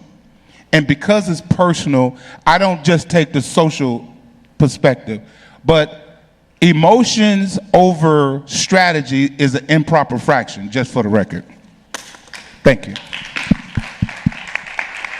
Whew, okay, I know the time is winding down, Timmy, so I'll just say this, the stuff that I learned moving forward. One thing I want to say, I met Ronaldo while I was in prison in the PNAP, Prison Neighborhood Arts Project think tank, and from the time I met him, he, has this energy about him that he really, really brings forth, and I appreciate that. And one of the things, we did not coordinate on the hats. I just want to throw that out there, But like Ronaldo, I was sentenced to natural life without parole for 2 murders that happened on what they said were 2 innocent victims of a gang-related shooting. It's really easy to label someone a gang member. They prosecute your membership, not the act. But here's the thing. In the May before I got out of prison, the governor granted me clemency or commutation in the form of life with parole. So I was now parole eligible. 1 week before I got released from my wrongful conviction, I had to go appear before the parole board, or the PRB. And one of the people that was heading it was a gentleman named Tupi, who was a former prosecutor in Springfield. Now the thing is that when we comprised this clemency, it was during the pandemic where the governor said, they were going to speed track it, even though it took 3 years for him to just get to that point. But I want to say this, that I went back and forth with my attorney because on the one hand, she's fighting for my actual innocence. And on the other hand, she's telling me if we're doing this clemency, I have to assume some guilt. And I'm like, wait a minute. You know that the evidence is showing, we got evidence to show I'm innocent. I mean, some really concrete evidence or I wouldn't even be here. Now, but she said, this is what the parole board wants. They want to hear remorse. They want to hear this sincerity that you are truly sorry for what happened. And I said I can't do it. And I stood firm on that. So when she comprised it, she said right there that, I'm an actually innocent person. So when I appear before the parole board, I tell them, I cannot in good faith tell them that I'm committed this act. However, I feel bad about someone losing their life because of this insanity between rival gangs or whatever. But I said I had nothing to do with it.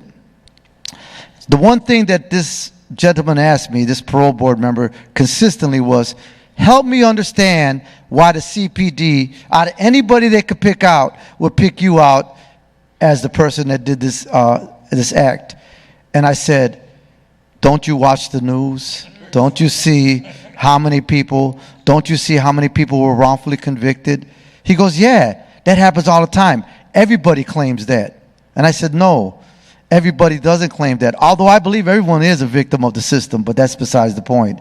I told him that.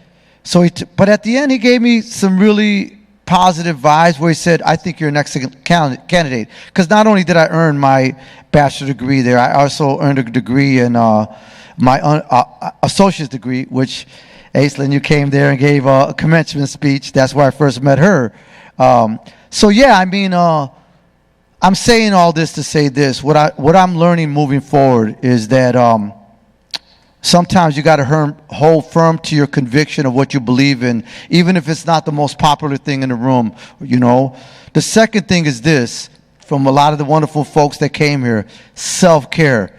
They asked me time and time again, those that might have heard of me or my story and said, hey, all we constantly hear is all these many things you do. What are you doing for yourself? Are you taking time? Have you had a vacation? Because we're no good if we're not good. You understand what I'm saying? If we're not practicing self-care, whether it's a walk down the lakefront, whatever it may be, we need that in order to, decompress, because we look at stuff that we're looking at a system. We are also being given that secondary trauma because we don't realize it, because we're looking at these stories and we're talking to people about the things that they've endured. And yeah, we're encoding it, and we really don't understand that it's affecting us. And so self-care is important. And I want to thank Timmy personally, because he had an extra room at the Doubletree Hilton, and I took advantage of it this weekend. And that's a way of me practicing some self-care, because I was in the pool, I had me some fun, I met some folks from out of town, and yeah, I think it's really important moving forward for anyone that's doing this type of work, self-care. Yeah, just quickly, I think Jimmy was reading my mind because I had very similar takeaways. But I think I'll just reframe it a little bit. So I think first is just, as we're building these coalitions and building power, just really the importance to actually demand the things that we want and stop doing these incremental things. There's places and time for it. I understand it when people are doing harm reduction, but it actually really does harm our movements. One example of an individual case for this was we did a participatory defense campaign for a woman named Tracy MacArthur, who was being prosecuted by the Manhattan DA's office. In 2020, she was arrested. She was sent to Rikers, and she was being charged with murder. And so we collaborated with these groups that are usually pretty carceral, like these carceral feminist, gender-based violence groups that work with DAs, work with prosecutors, etc., that Survive and Punish doesn't share values with. And we did a lot of political education work with these groups to really show them why they should be putting their resources, their power, and their time behind a case like Tracy's, where she was being prosecuted by the DA's office. And because of that collaboration and Tracy and her family's effort to say that the thing we want out of this campaign is for these charges to be dropped. We don't want a plea deal from the DA. We don't want blah, blah, blah, blah. And we had all these people, journalists, we had people we were working with telling us that seems unrealistic. Like, it seems like you all should be working to make sure that the DA can offer her a plea deal. What happened was the then DA, Cy Vance, left office, and a black man named Alvin Bragg was won the DA race in New York. He has his issues, but we were able to move him, right, and move his office. And after 3 years, so she was arrested, sent to Rikers in 2020. In 2023, Alvin Bragg's office dropped all the charges against Tracy, and this weekend she was able to be with her daughter and see the birth of her grandchild. Right. And there were plea offers. There were plea deal offers. But because she had support, community support in the form of money, she wasn't working. Her job laid her off after she was arrested, because we were able to provide money, support to her children, support to her. She was able to stay strong and say, no, I want these charges dropped. I'm not taking a plea deal. And then the last thing is the joy. The joy in this work, we have to find it. And I didn't end the Pennsylvania story just because I didn't know how much time we had. We filed a new lawsuit. We filed a new lawsuit against the Pennsylvania Board of Parole. It's called Derek Lee versus Pennsylvania Board of Parole. October 8th, we're in front of the Pennsylvania Supreme Court. And we think that the statute, which requires mandatory life without parole for felony murder, will be struck down in Pennsylvania. We were able to get Josh Shapiro, who also has a lot of issues, to write an amicus brief in support of this case, and have the governor essentially saying that he believes that the statute should be struck down. His belief at how it should be implemented, we don't agree with. He thinks the legislature should have a say on how they go about release and other things for people. We think the court should make that decision and allow people to go up for individual reviews and be able to go in front of the parole board. But we have that hearing coming up October 8th, right? And when we were in Geneva with our coalition of folks, a lot of people who came, this was their first time leaving the United States, right? And we had to do a lot of work with like parole and probation to make sure they were able to leave the United States. That was like the first hurdle. And we did have a few people who couldn't go because they were denied the ability to leave the United States. And when we were in Geneva, we were able to do so many things with people. Like we went to France with people. We had meals. One of our members, he climbed the Alps, and he told me when he was a juvenile lifer, when he was in prison, he was reading Hannibal Lecter, and he had always dreamed about climbing the Alps, right? And so we made that happen. He went and he climbed the Alps, right? And just ensuring that there's joy and time to build community and love within this work. And that DBI space, the death by incarceration work that we're doing, is the most loving space because there's always room for joy with the groups and with the people we work with. So again, it's deathbyincarcerationistorture.com. Join the movement, join us in this work, and thank you all so much. Wow. Can we please give it up for our full panel?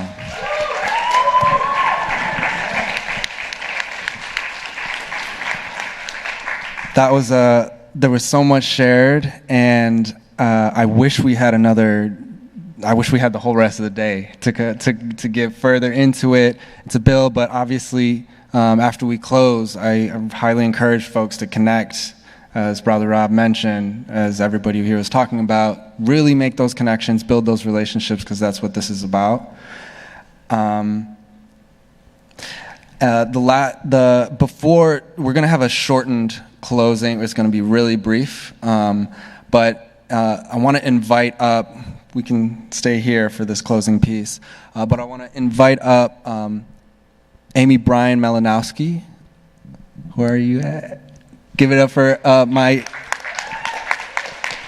So Amy is a co-director with the Missouri office at the MacArthur Justice Center, and Amy joined MJC as a staff attorney when it opened a new Missouri office in 2016. Prior to joining MJC, Amy was a trial attorney with the law firm Bryan Cave in both their Chicago and St. Louis offices. She has extensive trial appellate mediation experience and has prioritized public interest work throughout her career. Amy, I've had the opportunity to work with Amy both on parole stuff, but Amy is just a force, and I'm lucky to call her a collaborator and colleague. So Amy is actually going to close us out with some closing remarks, but in this also, we also want to take a chance to kind of where we landed today and also celebrate some of the resilience that we know is existing in our community. But with that, I'll pass it to you, Amy, to close us out. Thank you.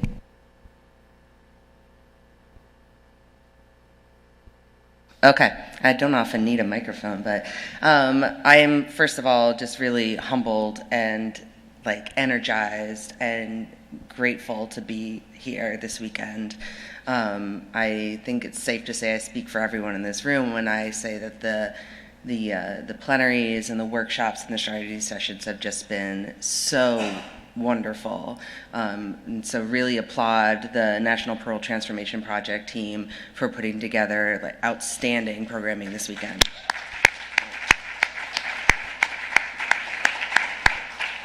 And Timmy asked if I could just sort of close out and kind of tie everything together, which made me laugh because I have learned so much this weekend, and I just feel like there's no way I could do that. Certainly not very well in my own words when we've heard such amazing advice and encouragement and truth from folks on this stage and in the audience. But, you know, one through line that is very clear to me and was reiterated from y'all today was the importance of tending to relationships. And that's really what it comes down to. I'm an avid gardener, so I couldn't help but think about the analogy of tending to relationships and tending to a garden. And I'm actually, when I was preparing my remarks, I had this list pop out of my backpack, important lessons from plants, taken from Jackie Semel's Abolitionist Field Guide. If you don't know Jackie Semel, she's an amazing artist who lives in New Orleans and has created the Solitary Garden Project and does a lot of work around gardening and abolition and what we can learn about abolition from plants. So I'm going to try to be brief but include some lessons from plants that tie into what we've heard this weekend. But again, it's about tending to relationships, first and foremost with people who are directly impacted by the system. And I'm remembering some of the remarks from the first plenary about centering them but not controlling them, and demonstrification, right? And I'm thinking about the quote from Thich Nhat Hanh, don't blame the lettuce. Basically, when you plant lettuce and it doesn't grow well, you don't blame the lettuce, right? I'm going to paraphrase for time, but you figure out what are the conditions that are causing this plant to not thrive, and you address those conditions, but you don't blame the lettuce.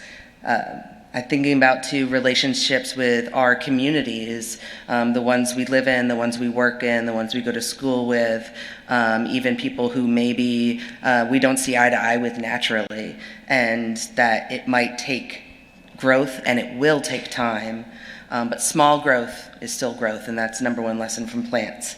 Small growth is still growth. And I think that was really hit home in the panel where we heard from Charles and Ben about, you know, how to counteract the tough on crime paradigm, and really taking the time to consistently, persistently invest in relationships with people to help them kind of see the value and the need for collective liberation. And then building relationships with other advocates, which we've been able to do this weekend.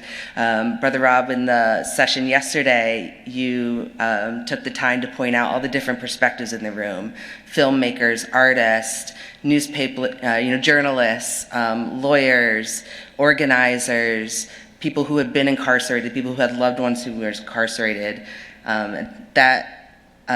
Pauline Rogers quote, "I'm not the sauce." I had that written down too. I'm not the sauce, you're not the sauce, we're the ingredients, right? And you said it beautifully too, Sumay, that the issues are not siloed. Oppression is not siloed. And we do the movement a disservice if we work in silos. So that's lesson number 2 from plants: diversity and cross-pollination define success. And then this is especially true, I work in Missouri, tending to relationships with people in unexpected places. Missouri is a deeply red state, and we have had some success actually in building relationships with people who work in the prison and on the parole board to get our clients home. Ronaldo, I wrote down your quote about calling people in. And I'm a litigator too. That's what I do. It's not a perfect tool, far from it, and it's certainly not sufficient in and of itself. And we litigated parole in multiple different ways with mixed success. mixed success. We won this class action reforming juvenile parole. We were so excited we were getting people to come home, and then the Eighth Circuit overturned it. What a devastating loss. Until, I sat down with our clients who've been out and we're talking about the case, and they're like, look at all these people who are home right now. Like, this is not about the courts. The courts aren't going to save us. And look at the culture shift we were able to effect in the parole board because of the non-litigation advocacy that we were doing, the stories that we were telling, the way we were humanizing our clients so that they saw, who the person was in front of them and not just a DOC number. So building relationships is really the foundation to making this work effective.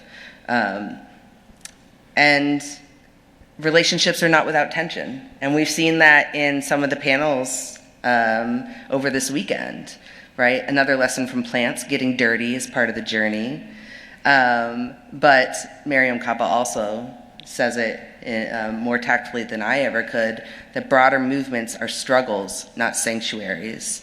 And I would encourage us all to get comfortable with that discomfort and to lean into that discomfort, because where there is discomfort, there's growth. Where there's growth, there's progress, and you just don't get collective liberation without collective struggle. So again, my final lesson from plants, that the struggle for existence becomes a strength. And with that, I want to turn it over to anyone from the audience who is willing to share their own story of struggle, success, just to kind of close out on another high note today. So if anyone wants to raise their hand, willing to share their own story of success or struggle in the fight for abolition and parole reform.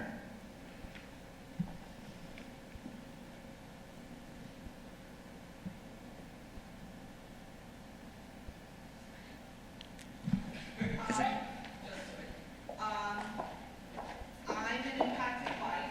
My husband has been in prison for 25 years.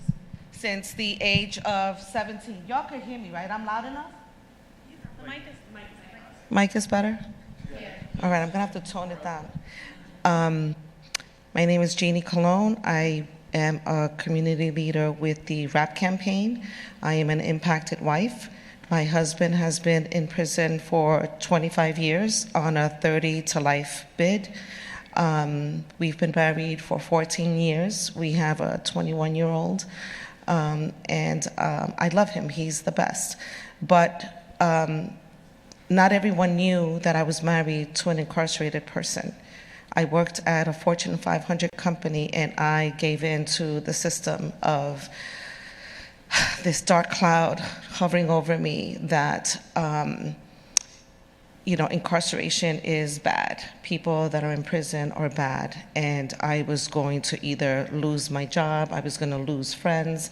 And so I locked myself up in my little world, taking my daughter to and from school. I would take myself to and from work, and I would lock myself in the house, and I just became a severe recluse. I did not want to come out and join my friends because I was lying to them. They all knew I was married, and my excuse was, oh, he's working, or he's unavailable. And that made me feel like crap, because these were like my good friends. I didn't want to lie to them, and I was lying to myself because I wasn't living my truth. And so I allowed the system, the same system that oppresses every single one of us, I was caged myself, and no one knew. Until my husband, ironically enough, said, hey, there's an online advocacy day. You should sign up. Maybe they have something on juvenile law. And of course, I was really pissed off at him because I'm like, what the hell is he getting me into now? Like, does he not know? Like, I don't want to deal with people, right? Like, I just want to be in my own little bubble. But I did it anyway. And man, God bless you all, because I didn't even know that there were all of y'all out here fighting for my husband. And I appreciate all of you. But look, I'm here now. I'm sharing my story. And I can't stay quiet anymore. My family was completely embarrassed and mortified because you don't talk about things like this, you know?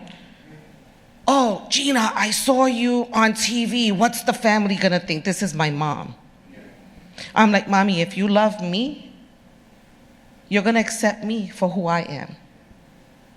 This is my husband. He's an amazing person. And I'm not gonna hide anymore. And this is what you're gonna have to deal with. And if anyone has a problem and they come talking crap to you, you come tell them to talk to me. Okay? Because I'm not keeping quiet anymore. And I had to teach my husband that it wasn't just about him either, right? I'm not just advocating for him, so he's on board too. And he's in there, he's like, honey, can you help this person? And can you help that person? Because, you know, it takes a village. It takes all of us to stand up and fight for those that don't have a voice. Someone mentioned at Brother Rob's workshop yesterday, inmate.com. I hate that word, by the way. They're people, not inmates, people. Inmate.com. You know, we at RAP, we make sure that people know inside what people like y'all are doing out here, that they're not alone. Because when you have a lot of time and your family is gone, and friends and family forget that you're locked up, and there's nobody putting money on your commissary, and nobody's coming to visit you, it's so easy to lose hope. And I think I was there. Although I wasn't incarcerated, I was incarcerated in my mind. And I'm free now. And I don't care what anyone has to say, because you know what? I'm here for the long haul with all of you amazing people. My husband knows that, and hopefully, you know what? We're gonna get them all home, and we're gonna break the walls down, and we're gonna get shit done. So thank you.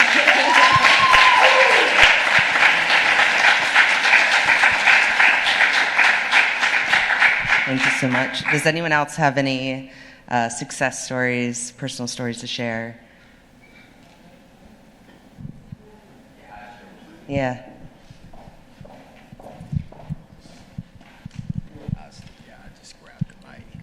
All right. Well, y'all know I probably got several success stories, but I just want to just share one here.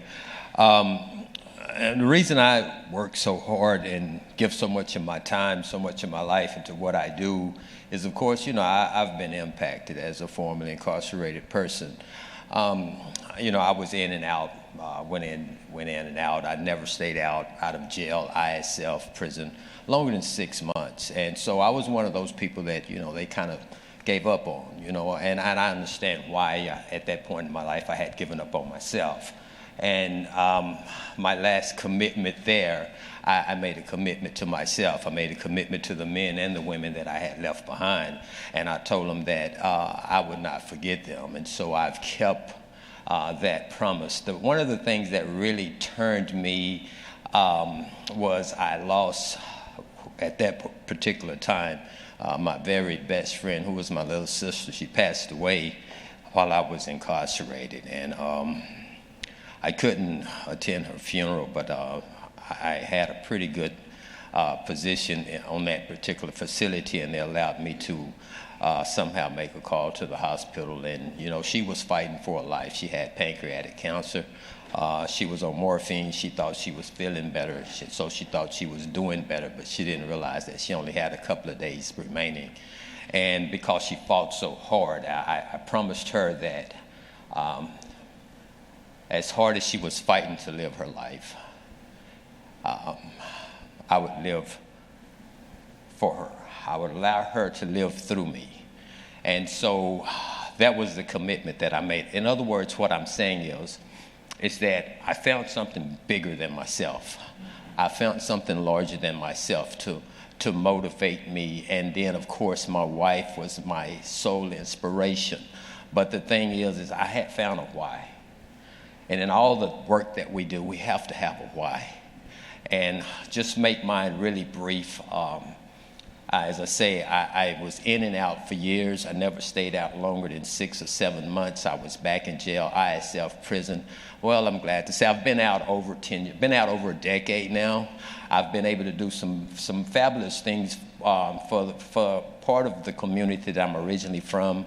I've been able to do some really good work for the men and women that are in Texas. Through the magazine, I've been able to do some work for individuals that's throughout the nation. You know, the magazine it goes to a lot of different prison facilities here in the United States. But one of my biggest, and I'm going to make mine short here really quick. One of my biggest, I could say, victories was I recently worked for a law firm. I worked for a law firm for roughly a year. I met the principal and one of the head parole attorneys. I met them through the magazine. They ordered a subscription, and so I gave them a call. They took me out to lunch, then they took me and my wife out to lunch, then they took us out to dinner. We know we were going somewhere with this at that point in time. And so finally I got an offer, and of course I accepted the offer. It was a really great offer. But one of the things that, there were some limits there. And there was a gentleman that had completed his sentence. He was complete with his sentence, but what happened was the district clerk's office or whatnot had sent the wrong paperwork in. Now, he had totally finished his sentence, but he was still in prison. Well, someone got in touch with me here on the outside, and so I looked it up. Then I got some records from the clerk's office, and I told the lady, I say, what I can't do is I can't do this on company time. I was at the law firm. I say, but if you allow me, when I get off at 5, I'll talk with you. So I spoke with her, and I would say it took me, after talking with her, then talking with the district clerk, then making sure the clerk's office and the sheriff's department sent paperwork to TDCJ Records Division, it took us about 11 days, possibly. He was home. And so we did that. We've done that 3 different times in the last 4 months. Individuals that's supposed to be home. And so I'm inspired by things like that. You know, when you have men and women who are supposed to be home, and the system says, well, you know, if you don't have any help, we're not going to do it, you know, and you can show them documents, but they say if it don't come from the court, we can't pay those documents any attention.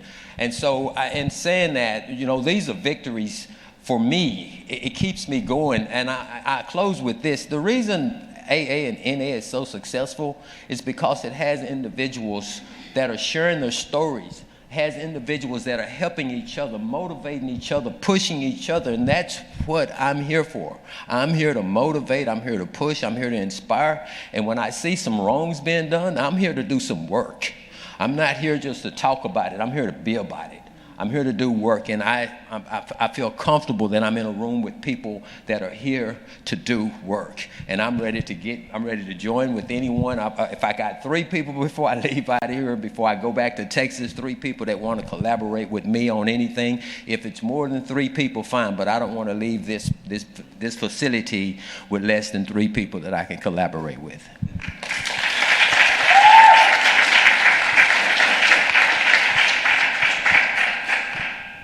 I think we are out of time unless anyone else has anything to share.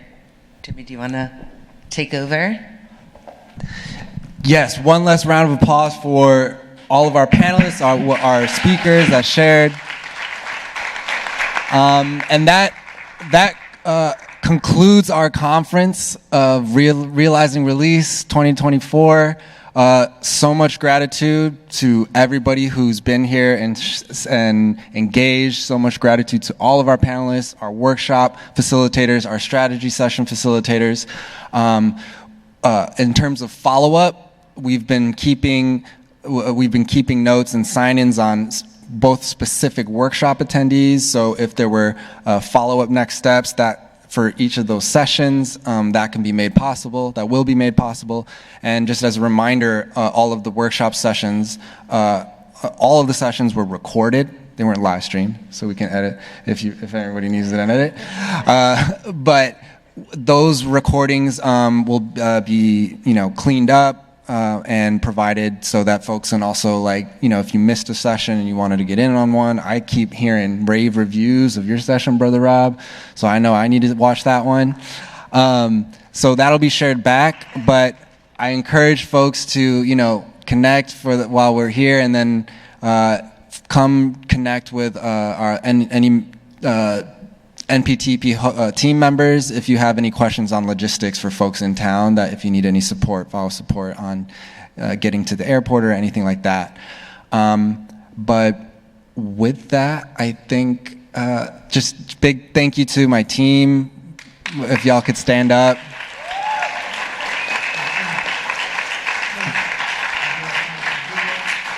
For the video, yes.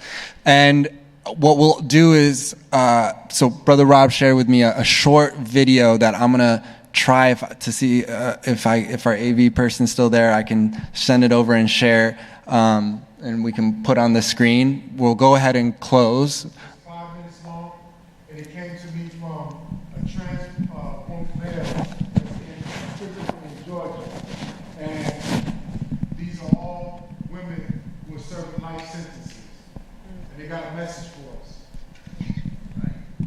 Yes. So as soon as I close, I'm gonna go up with AV, see if we can get that set in and screen it right here. But want to close out and just thank everybody for being here, and know that, yeah, we're gonna screen that hopefully right when I get up there. It won't be too hard. All right. Thank you, everybody. Thank you so much.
Greetings, my name is Rev. Ronnie Fuller, and I wanted you to be able to hear firsthand from some individuals who are directly impacted by the justice system.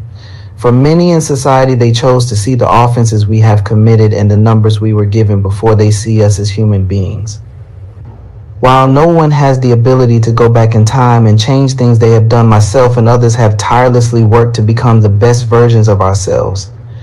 Unfortunately, that has not been good enough for the parole board, and we continue to be denied parole. Many of us would have given up, but we know that the God we serve is more than able. My name is Darlene Middleton, and under the 14-year law, I have served 25 years. And in this 25 years, I have taken time out to rehabilitate myself. The parole board has said that I have not served enough time for the nature of my crime. That will never change. I have taken time out to rehabilitate myself, taking computer tech, doing trades, and I do believe I will be a prosperous member of society. Thank you for listening. My name is Rhonda Vining. I've been locked up since 1994. I've served almost 30 years on a 7-year life sentence. First and foremost, I would like to apologize to my victims. I know I caused them great pain, and I'm sorry every single day of my life. I've worked to be a better person since I've been in prison. I've utilized everything that I've been offered. I've tried to mentor younger adults so nothing else will happen to other people, and I just want to be given a second chance so I can have a second chance in society. 5 years old. I am under the 30-year life sentence, and I have a life sentence with parole. During my time here at Lerondale State Prison, I have completed my associate degree in human development and social change, and will continue to pursue my bachelor degree, also my PhD in chiropractor. Thank you. It's Antonia Lowe. I'm 49 years old. I was sentenced up on the 30-year law. I've currently done 14 years. In the 14 years of my incarceration, I've taken groups, staying positive, keeping my mind focused. I've also taken VTS trades, welding, beekeeping, auto mechanic, wood shop. Just trying to stay focused and trying to learn new skills and just making the best of this time. Inmate Helen Hallman. I have been serving a 7-year life sentence. I have completed 34 years off of that 7-year life sentence, and that I would like to be. I have been denied. I have went up for parole 16 times, and I have been denied off all those 16 times. I have been denied.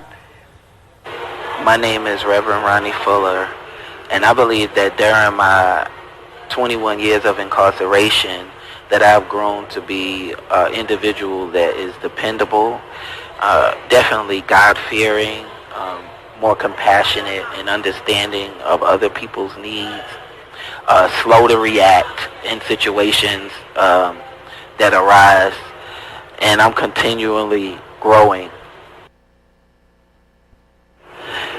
Some of my goals are to continually pursue my business, Royalty Style Designs LLC, my shoe line, Phantom Love, and my clothing line, Prestigious Gesture, and just be able to get it where it can be profitable, and I'll be able to help other people. I definitely would like to continue my work with the Multi-Faith Initiative and Women on the Rise to show that I've changed, not just in words or just letters. So if I was given the opportunity to be given a second chance in society, I wouldn't take it for granted, and I would work really hard to be able to show with my actions that I've actually changed and I can be a contributing member of society. And I would like to be able to help spread awareness so people don't come to prison. Thank you for listening. We plead with you to please stand up for us. We need for you to hold your elected officials accountable, knock on their doors until they answer, and take action. Lasting change cannot and will not happen without action being taken.